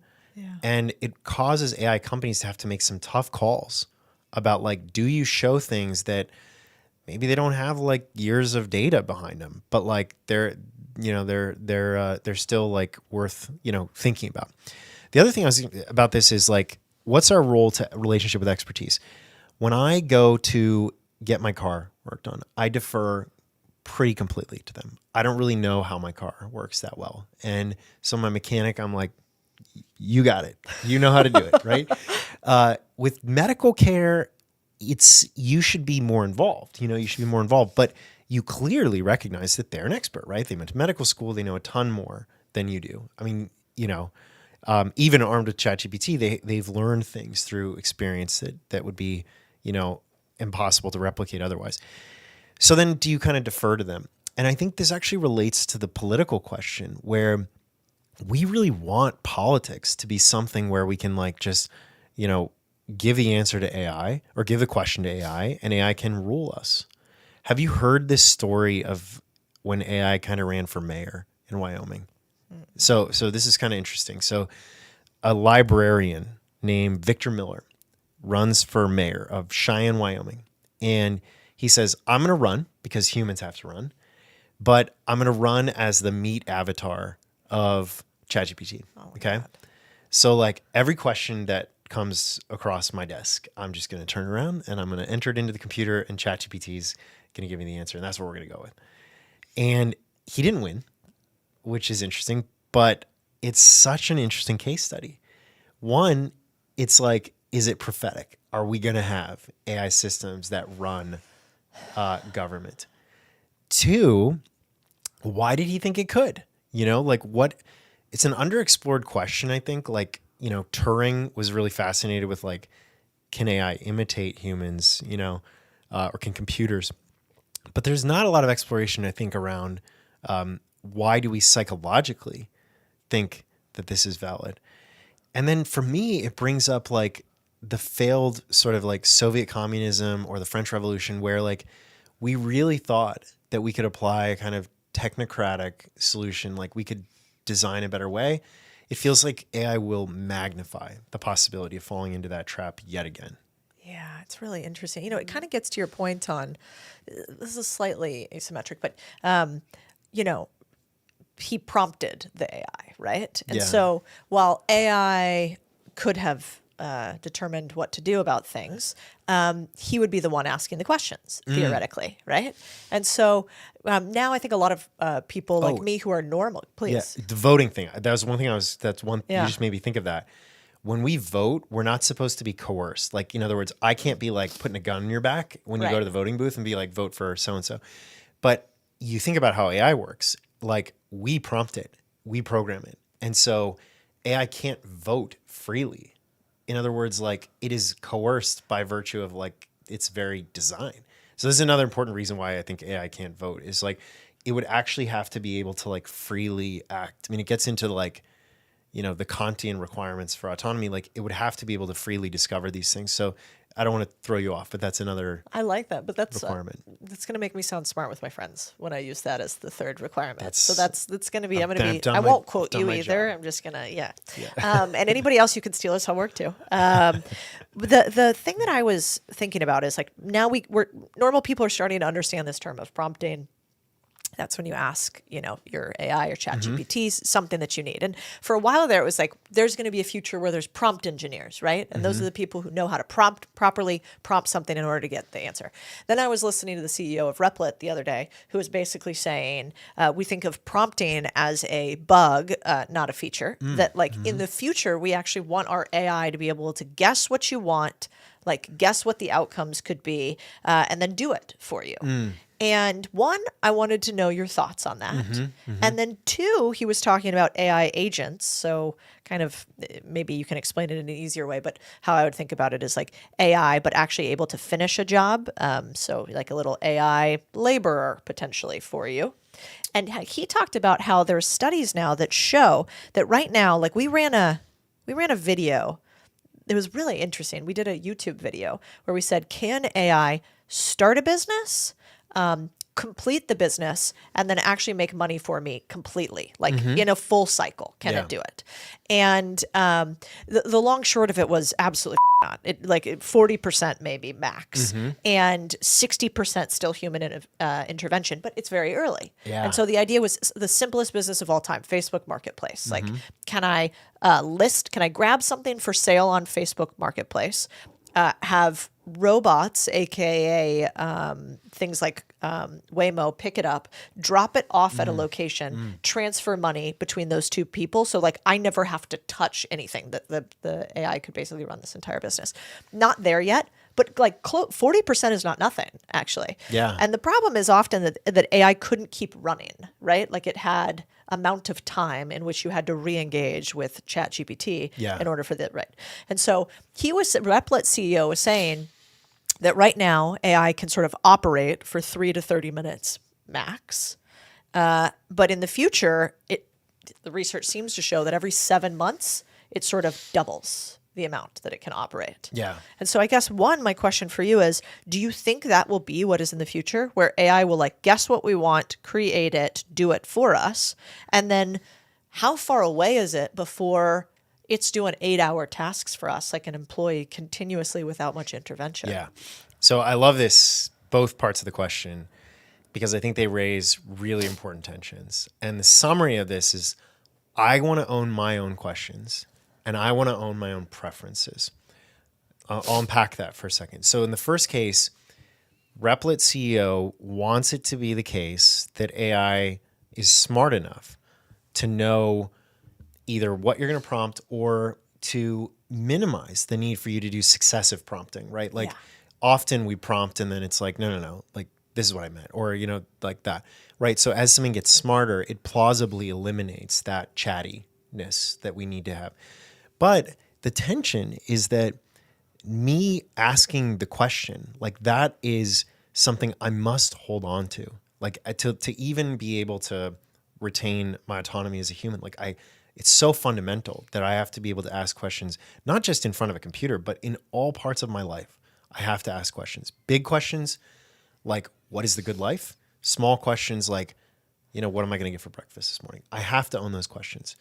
And so we want minimal friction, but not to the point where as this human and AI, dyad emerges, that AI sort of takes over and hollows out the very formulation of questions.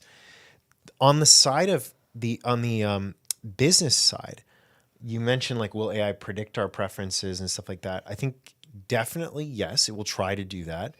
But here again, it's so important for us to actually form our preferences and not have our preferences be invisibly shaped by technology so thoroughly that it just tells us what is good and what we value. Like we have to be in charge of that. We must be in charge of that.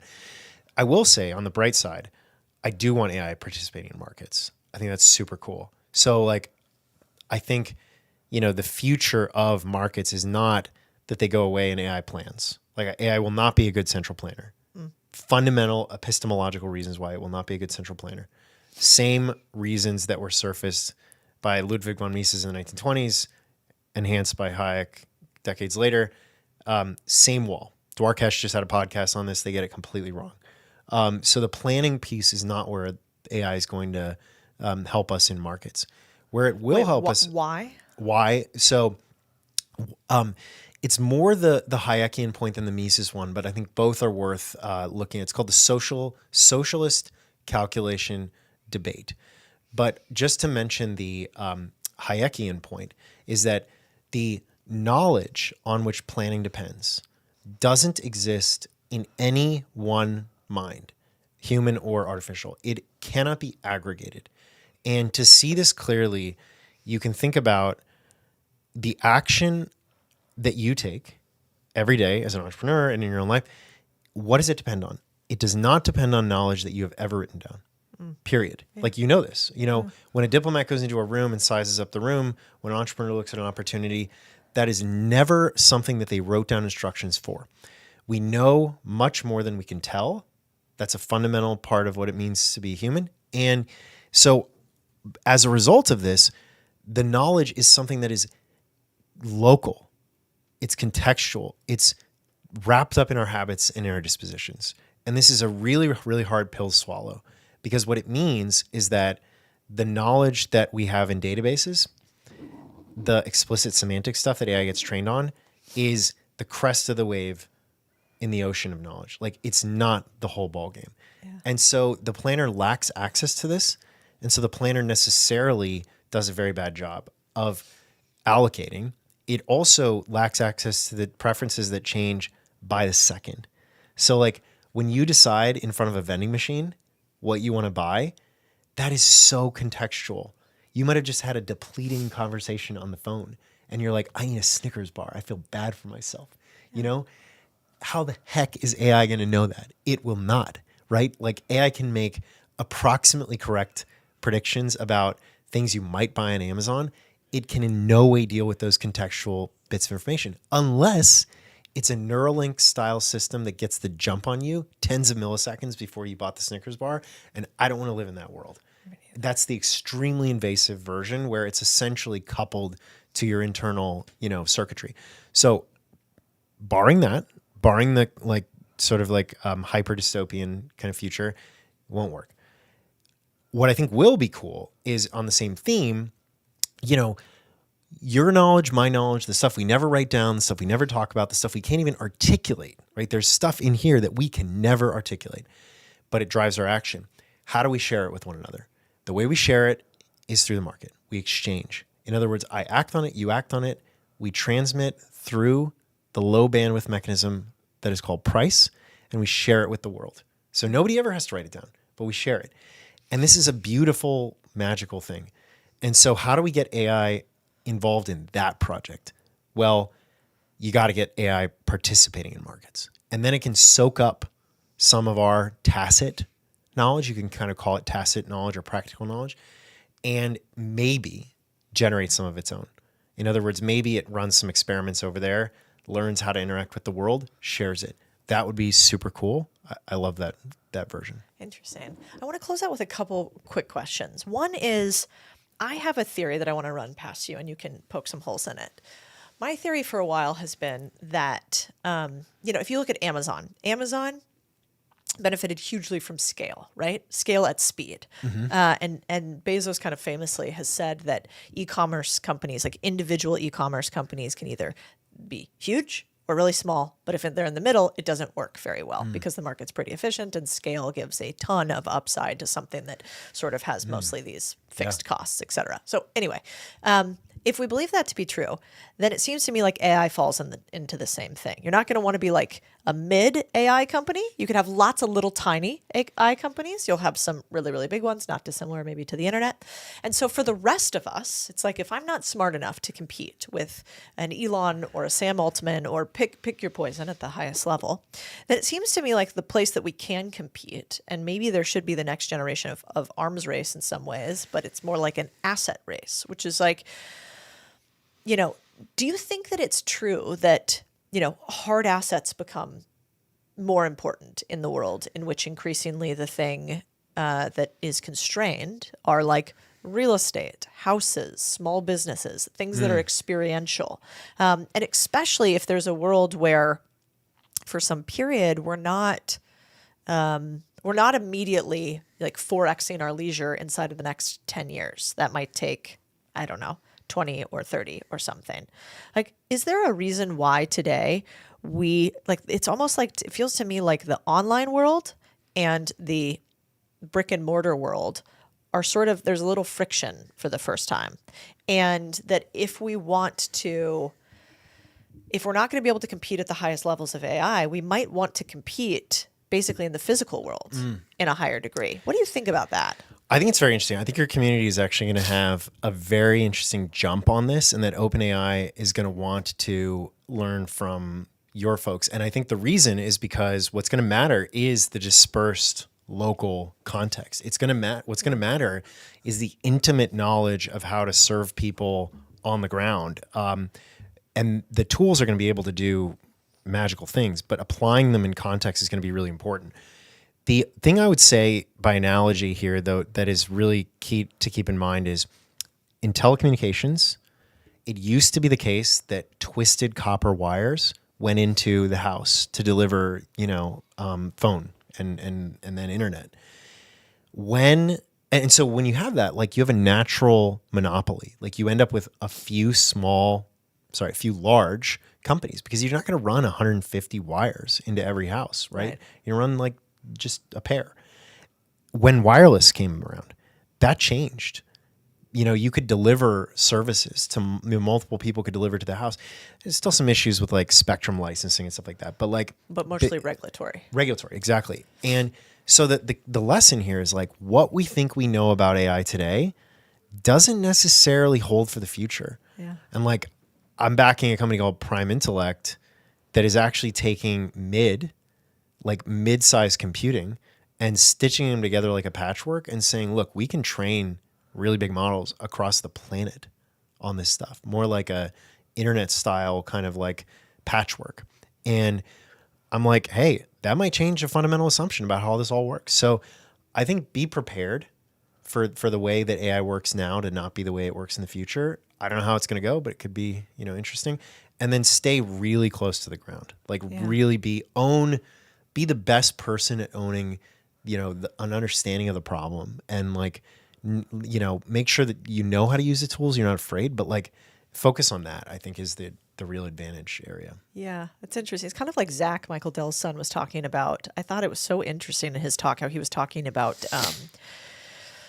the way that they do solar batteries and how he can compete with some of the largest competitors because theirs are so much cheaper, and they were optimizing more for the grid than the individual. And so like he kind of do you remember listening to that talk? No, I didn't. Oh, you weren't in there for? No, I wasn't. Oh God, it was actually, I mean, not to, but I haven't met that many billionaire sons that I just thought your horsepower is so high, your signal to noise ratio is so high, and your work ethic appears That's to true. be. It's hard to be a billionaire son, I think. I don't have that experience. I don't either. But I don't know if it's hard, but I'm often not as impressed. Like a few of them, you're like, okay, you're working with something. But this guy, you're like, you feel like you are hungry. That's cool. That speaks very highly on Michael and his wife, whose name I don't know. But I hear he's an incredible father. That's what I've heard, which is you don't hear very often from multi-billionaire fathers either. Yeah. You should ask Stand Together for it because it was like a fascinating talk. But That's great. And his company, which is located here, basically is, I don't know, I think he said they have a 10x less expensive battery than their biggest competitor. I did hear this. I didn't realize he was the son of Michael Dell. That's Zach. I must have missed the intro. Do you agree with me though? Yeah. No, he was super impressive. Yeah, I was like incredibly impressive, hardworking individual. Putting this together. Yes. Well, I didn't do a great job because he's like the GP47 connects to the da-da-da, and I was like, I'm blacking out. I heard, energy, and that was about it. But that is to your point. So it's basically don't go too deep into something that you can't reverse when it comes to AI infrastructure or build out because it's going to change so fast we don't know how. Yeah. Interesting. Okay. Last question. When it comes to Cosmos Institute and what you guys are doing next, there's this one way people can go at you, which is they can apply for a grant. So if you're young and building, not if you're young and if you're building in AI, they can reach out to Cosmos Institute and you just go to your website. Yeah. Or cosmosgrants.org is another. So our website is cosmos-institute.org, but we have this separate cosmosgrants.org site. That's where you can see the grants things. But yeah, and so the thing I'm very excited about, so basically if you're a builder, the way we kind of divide the world is like the Tyler Cowen model of like fast grants, where like you build a prototype. We want you to build it in like 90 days or less, move out. Yep. That's one avenue. If you're working on a deeper problem that's going to like take a while, we have a research opportunity where you can be, and some of our researchers are they're world-class, but they want to do technical plus philosophy stuff. So these two builder things. And then the other thing we do is education. And I would say our education is unlike anything out there. So we combine, as we've been doing during this call, like philosophy and technical stuff. Yep. Example is collective intelligence. We read John Stuart Mill's ideas about how we, correct collective error, but then we hear from people like Ivan Vendrov who lead collective intelligence at Midjourney. And nowhere else do you have that like mashup happening. And so we're moving more stuff on YouTube because like I teach a class at Oxford, for example. I fly over there. It's a grad class. It's amazing. We're doing stuff next week at, in a pop-up city and an Aspen Institute. These are in-person things. They're super cool. But increasingly, we realize that like there's a demand for people to just consume it as they go in their house. We're going to put more stuff online. We're going to launch stuff. Come over to YouTube. The water's warm. I know. I got to Happy get to help. Yeah, we're learning, but that's where we're headed. I like that. Yeah. No, and the last thing I'll say for you is remember, I don't know if I can say this story, so we can cut it if I can't. But I was chuckling when we were at an event the other day. And you're talking about like the future of AI and what's going to happen and where the internet's been. And in the group around you are a bunch of like players. Yeah. And what I think is so interesting about your content and the way that you guys share education is this is not just Brendan's ideas, which is hopefully what we're trying to do with this podcast too and why I'm so glad people are listening. But it's like Brendan plus the smartest minds you could ever imagine. And so, can you tell the story? Are we allowed to tell the story of how you were giving your AI talk and then you were like, "Oh, by the way, yeah, this and then this." You know what I'm talking about? Yeah, I mean, it was kind of surreal because I'm standing there and talking about these like dynamics in tech, and then I'm looking at like, founder of PayPal, and I'm looking at a founder of Google, and I'm looking at, the first like backer of Tesla and SpaceX and stuff like this. And we're just sort of kicking these ideas around. And I had to correct myself a few times because I was like, yeah, Google's not really doing that. And then I was like, oh, sorry, and it was kind of surreal. But yeah, I mean, the way I'll frame it is cosmos literally means the bottom up. There are two words for order in Greek. There's taxis, like taxonomy, like how we top down, classify the world.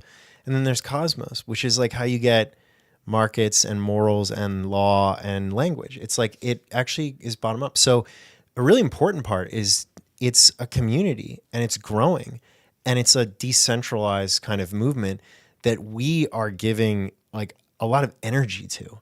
But the folks around it are absolutely brilliant. And on AI, they're better. And on philosophy, they're better. And I love being able to sit at the middle and try to bridge it, and try to like bring them together, get people to talk who never would have talked. That's the combination we need. So you went to MIT. Probably not very normal to go from MIT to serving in the military, is it? No. I mean, MIT has a pretty rich legacy of doing defense stuff. Like you're familiar with the Rad Lab. They helped win World War II. I mean, it was a key. Vannevar Bush was an MIT person. So they had this like really rich history of wartime efforts that waned in Vietnam. But like by the time I was there, I think we had 4 in Navy ROTC out of a class of like over 1,000. And all were nukes, is what they call it. Like, if you're nuclear, it usually means you're like very nerdy. Not in my case, obviously, but you can go on an aircraft carrier, you can go on a submarine, or you can be a civilian kind of nuclear reactor person in Washington. And so it's a very small program. Yeah. And what's interesting, though, is you have to be incredibly intelligent to do that also, because you talked about loving math early on. But what's interesting to me about you, lots of things, but, you were an honor graduate, which if anybody has been in the military, they know that that's like the highest compliment in many cases that you could give somebody. I know when Chris, my husband, was at the Naval Academy, the guy who was the honor graduate for his class at the Naval Academy, there was no higher compliment you could give that guy.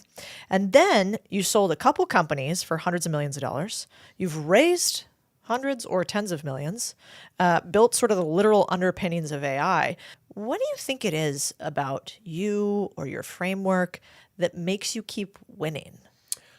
Oh, that's a good question. I mean, that's not an easy question to answer with humility at all. But I think so my mom taught special needs kids for 36 years, and she was an extremely committed educator. And I think when you talk to people who are the sons and daughters of educators, they sometimes have an advantage because it was like drilled into them, the practice of learning and the love of learning. Yeah. And my parents really succeeded in getting us to think about things like honor that are like essentially dead now, like virtue culture type stuff. And so it's this combination of like really big emphasis on education, big emphasis on like, serving others, higher causes, like self-transcendence in a way that kind of just worked. And then the other thing I'll mention is that my parents were as different as can be. My mom was historian, Roman Catholic, conservative, military family. My dad was like a physicist, pacifist, super, very left-wing, environmental lawyer.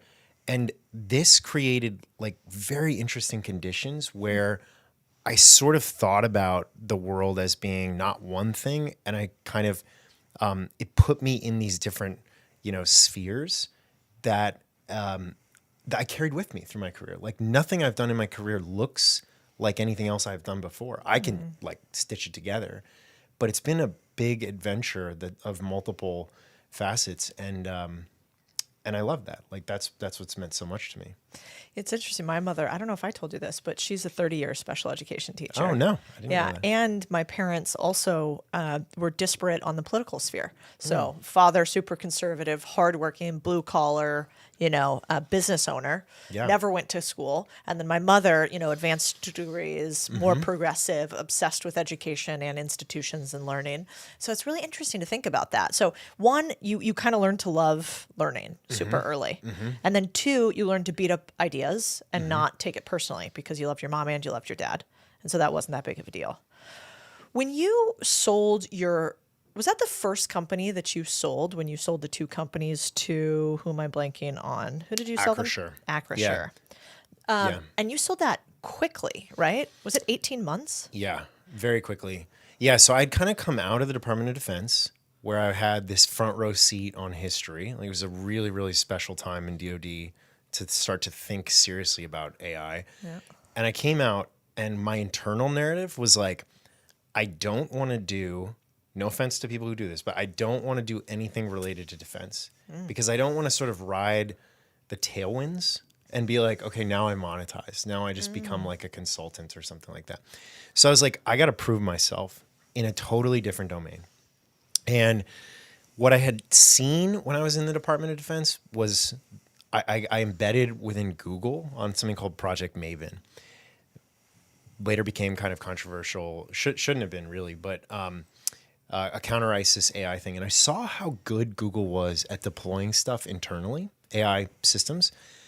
But then I knew that like all across the economy, people weren't very good at it. Like people had no clue. I mean, this was 2018 timeframe. And so I was like, how do you get the benefits of AI to like wash over the broader economy? And I started thinking about this puzzle and I was like, you know what? The way to do it is to form a kind of holding company, buy businesses in sleepy sectors, and then help them apply AI. Okay. The next step though, so we did that and it was working really well. We bought a company called Figs that sells scrubs. They were doing under 10 million in revenue. They grew really fast, 400 million in revenue, went public. But I started looking at insurance as this like massive opportunity. And it became clear to me that buying an insurance company wasn't going to be the right entry point for a couple of reasons. But so I decided, let's start an insurance company. I actually started two. And then recruited the dream team of like incredible AI researchers, people who were literally on the first team to apply machine learning to search at Google, or who had founded Core AI at Two Sigma, this big quant hedge fund. And we grew really fast. We got acquired 18 months later. It was like pretty insane.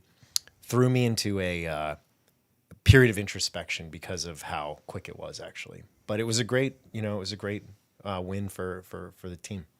So how did you recruit that level of people to your business? Was that all from your contacts at DoD?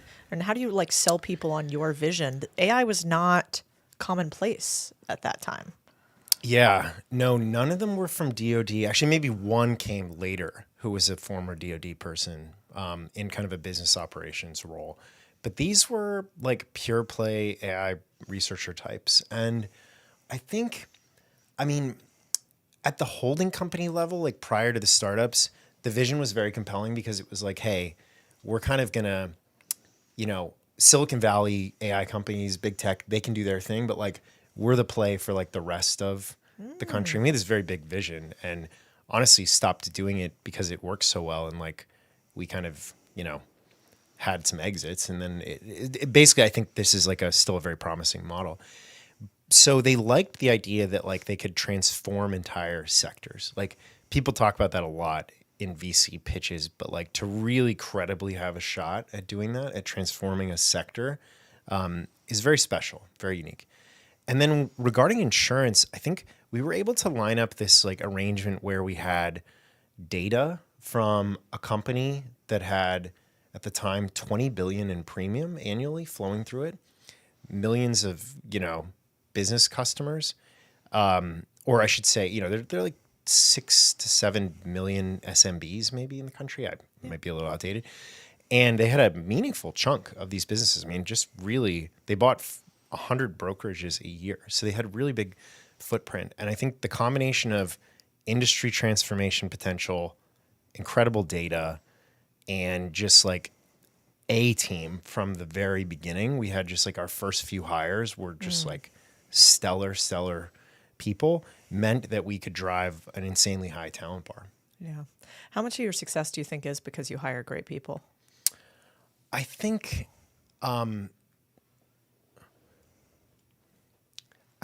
that was the primary factor in this case, because I think not only did that mean we were able to grow quickly, but also it meant that it would be very hard for the incumbent to replicate. Yeah. And I think we had an insight early on that like the quants were going to be merging with AI. And this is obvious now, but like, you know, the quant and self-driving worlds are kind of like the same talent base.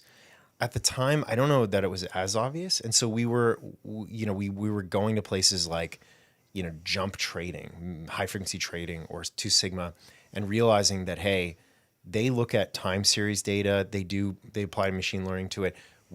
Insurance kind of looks like that, different time scale, different granularity, so on and so forth. But it was like, hey, we could put that talent together. That's what we did. And, you know, just, it would be impossible for an incumbent firm to hire those people, in my view. Yeah, well, you know, your story kind of reminds me in a lot of ways. You have like a lot of similarities, but decades later with the founder of Renaissance, because you also were at a big investment firm that utilized AI.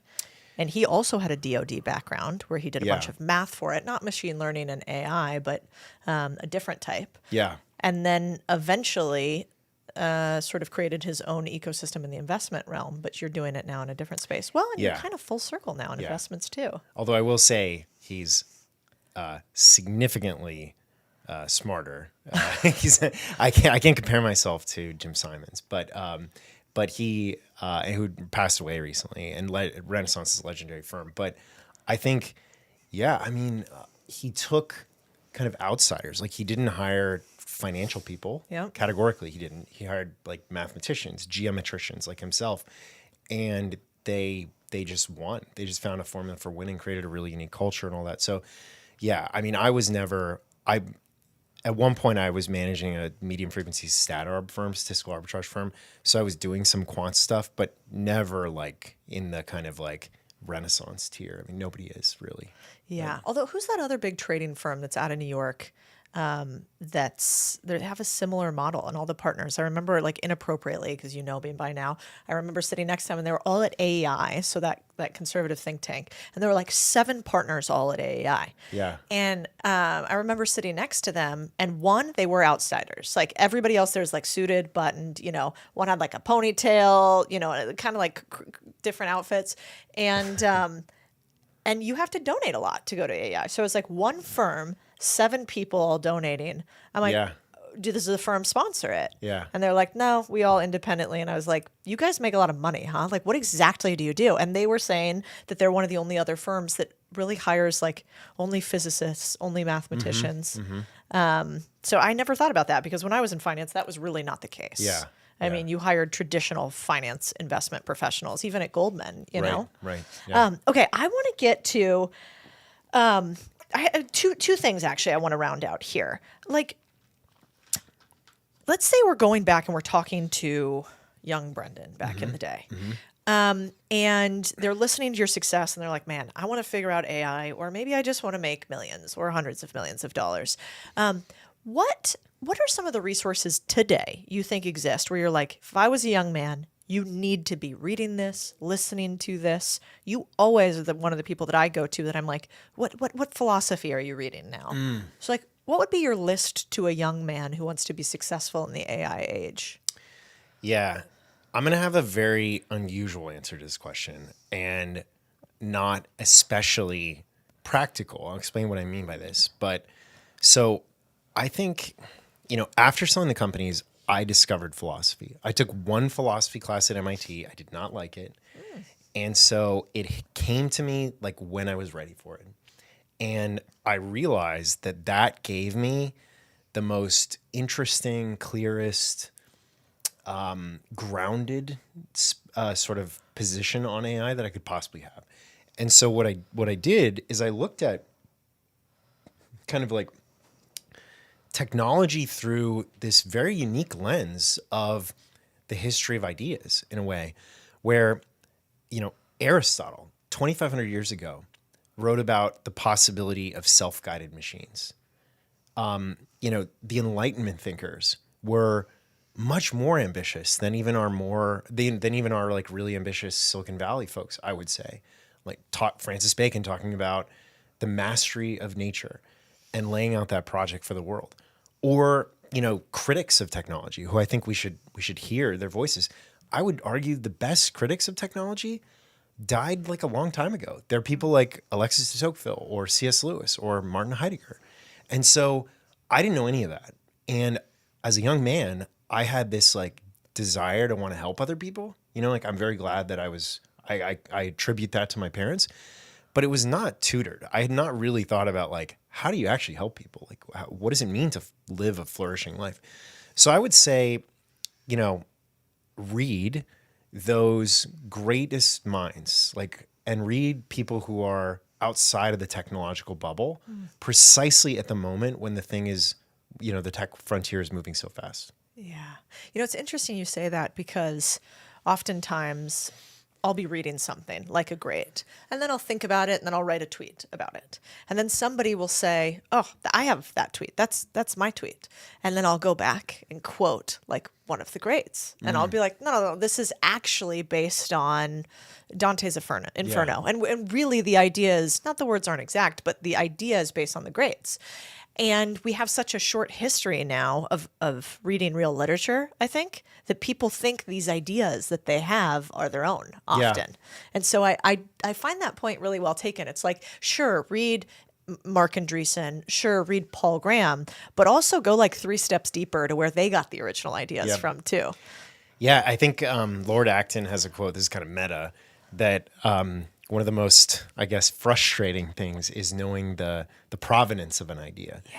Because it is the case that like we have original thought, but in many cases we've been shaped unthinkingly. We've accepted a kind of frame for better or worse. And so philosophy tends to make that stuff explicit. It's like, no, what you're arguing for is it's a Nietzschean idea. It comes from Nietzsche, or this is something that Aristotle articulated in the Politics or whatever. And that's helpful, not just for kind of like intellectual showmanship, but it's really, really helpful then because what you do is you have a little hook then into these debates that have been going on for 2,500 years. Like I was arguing on Twitter today with a guy who told me, yeah, but I do it sometimes and I like it. I admire people like Emmett Shear who like just, authentically argue with people. Not like, knife fighting kind of things. Unemotionally. But like, quasi-rationally. Earnestness. Yeah. But anyway, this person was talking about a proposal in which we all get to live on our own planet, essentially, like in our technological future, right? And he was sort of trying to obviate or abandon the problems of political philosophy.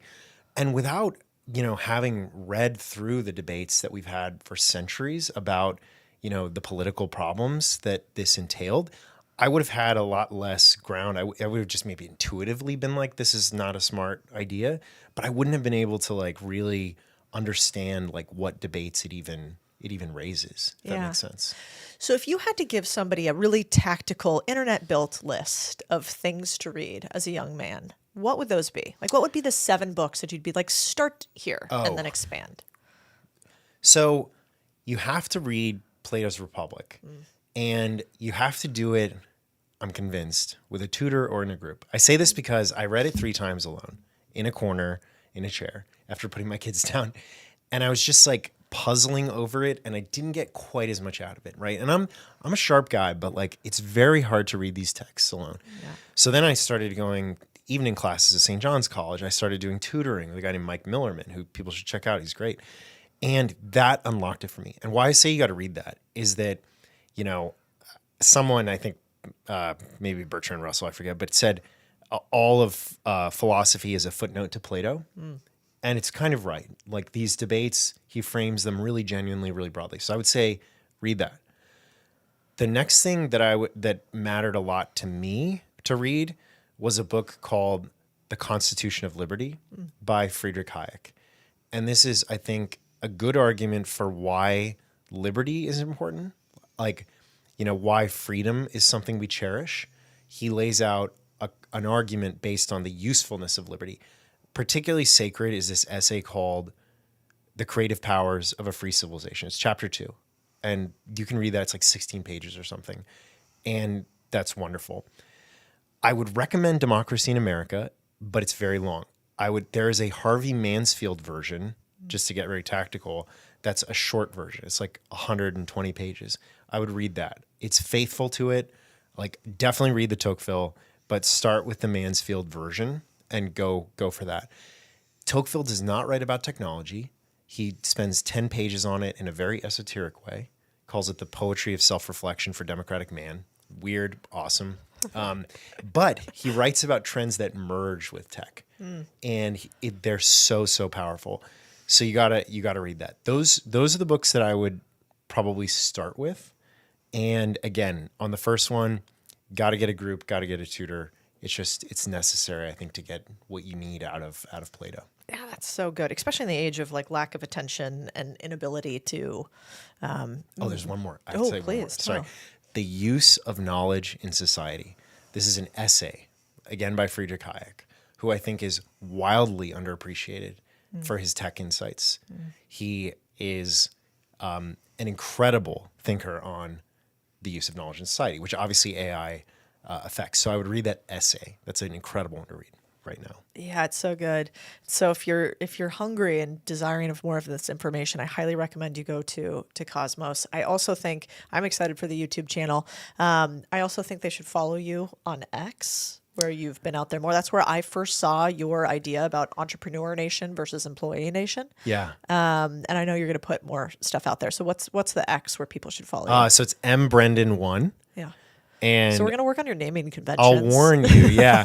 My stuff is all original. It's all it's hot takes and but it's like it can be a little bit low tam. So we're working on that. But it's cool. I mean I love it. It's when I started engaging authentically on Twitter, it actually like improved my it was a key part of my intellectual journey, actually. So I really love it. Yeah, it makes you synthesize really complex things into really simple things. And you're rewarded by, if it resonates with somebody directly, by the feedback loop, which I actually think is really beneficial. And often I think people try to go super highbrow with the things that you talk about, like AI, and you do a really good job of saying, well, yes, I can match you there. We can go to that level. But actually, bottoms up, we need more people to utilize this, not just the few on top who are already there. Yeah. And so I hope you do more of that, Brendan. It was such a pleasure to have you here. Likewise.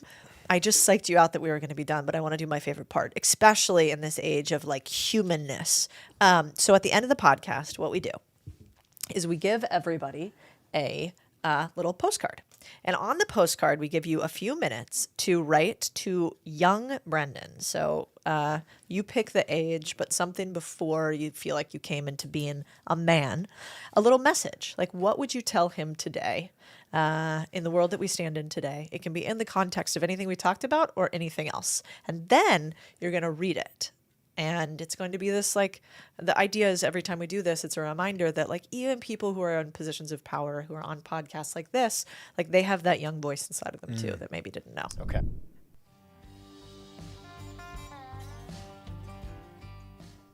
All right. So right around the time when I shifted from kind of pure play tech to philosophy, my wife shifted into mental health counseling. So this is her passion. What she caused me to realize is that a key factor in my success was guilt. It was this idea that smart is as smart does, my mom always used to say. But it drove me every Saturday morning, every Sunday morning to, like, if I got up, I was like, I gotta be working. I gotta be working. And what I realized is that the parts of you that are ingrained that made you successful become really, really strong. And then there's a little bit of an atrophy of the other side. And so leisure, reading, that was never developed. I couldn't do it. I would panic. To this day, I haven't meditated actually still ever. So I had to develop that. And I told myself that this smart is as smart does part of you is so dominant cultivate, develop like a muscle, the crucial complement of leisure. And then I drew a cross section of my brain showing. Let me see it. What's it look like? It's got the guilt part here Oh, I and the like leisure that. part here. But I should show it growing because it's a redemptive story. Is But, it? Yeah. Are you Yeah. getting better at leisure now? Yeah, I'm not perfect, but I think I've come to realize that it's a crucial part of, a full human life. So, I love that, Brendan. Thank you. thank you. I hope you were listening as closely as I was to this episode, because I think people will become billionaires this year, next year, the next 5 years as one-person companies from AI. I think there will be billion-dollar one-person companies created from AI, from what I have seen firsthand. But maybe more than that. I think we will be able to have employees for the first time ever, even when we don't have a business, in the form of AI. I think all of my employees will have employees going forward. I think we can run our own mini businesses inside of our companies. I actually, after listening to him, some of the things that I took away the most were that he's pretty optimistic about AI as long as we keep doing the thing that we are doing together here, which is questioning everything.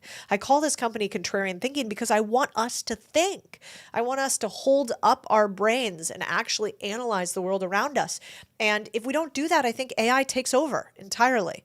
And AI is really just letting other humans who build it hijack your brain, tell you what to think, tell you what to do, and take over your life without ever having a war. The war will have already been fought, and it's with a keyboard, and we welcome the enemy into our home. And so I don't think that AI is the enemy, but I do think if you are not really thoughtful on being the type of human that pushes back on the things that are told to you at face value, then you need to start becoming that. And the way that you do it is by listening exactly like you are here today. And then by questioning everything we say, just like you question everybody else. And I know that you question us sometimes because only 53% of you are subscribed. So you loved this podcast, you got all the way to the end, and then you're not subscribed? What do you want? You want the AI robots to become your overlords? So if you guys want us to continue bringing you the best content we humanly can, to obsess over every guest you want, and to continue to ask the tough questions, please subscribe to the channel. We want to get to know you and build a real decades-long relationship with another human, by the way. No robots here. And I want you to know that you are a big deal to me. And it is an honor for me to have you on this podcast with us today. So please make sure to subscribe, and I'll see you next time. Hey guys, if you've ever thought about buying a business, we've built what I think is the best acquisitions and business buying community and education curriculum in the world. If you've ever thought about wanting to buy or own a business, or if you want to add more businesses to the mix, it's called the Contrarian Community. And what this is the goal is we give you the 3 things that the best business buyers use: your own advisory team, your own investment committee, and a deal team. We get together each week to review deals live and beat up all the deals that you're currently looking at while you simultaneously learn the best way possible, which is called modeling, by seeing other people put together deals. This is how private equity buys businesses. This is how investment teams work. And we're stealing the methods from Wall Street and giving them to you. If this is interesting to you, go to click the link and you can actually talk to my team direct about if this is a fit or not. We can help guide you. The link is in the show description.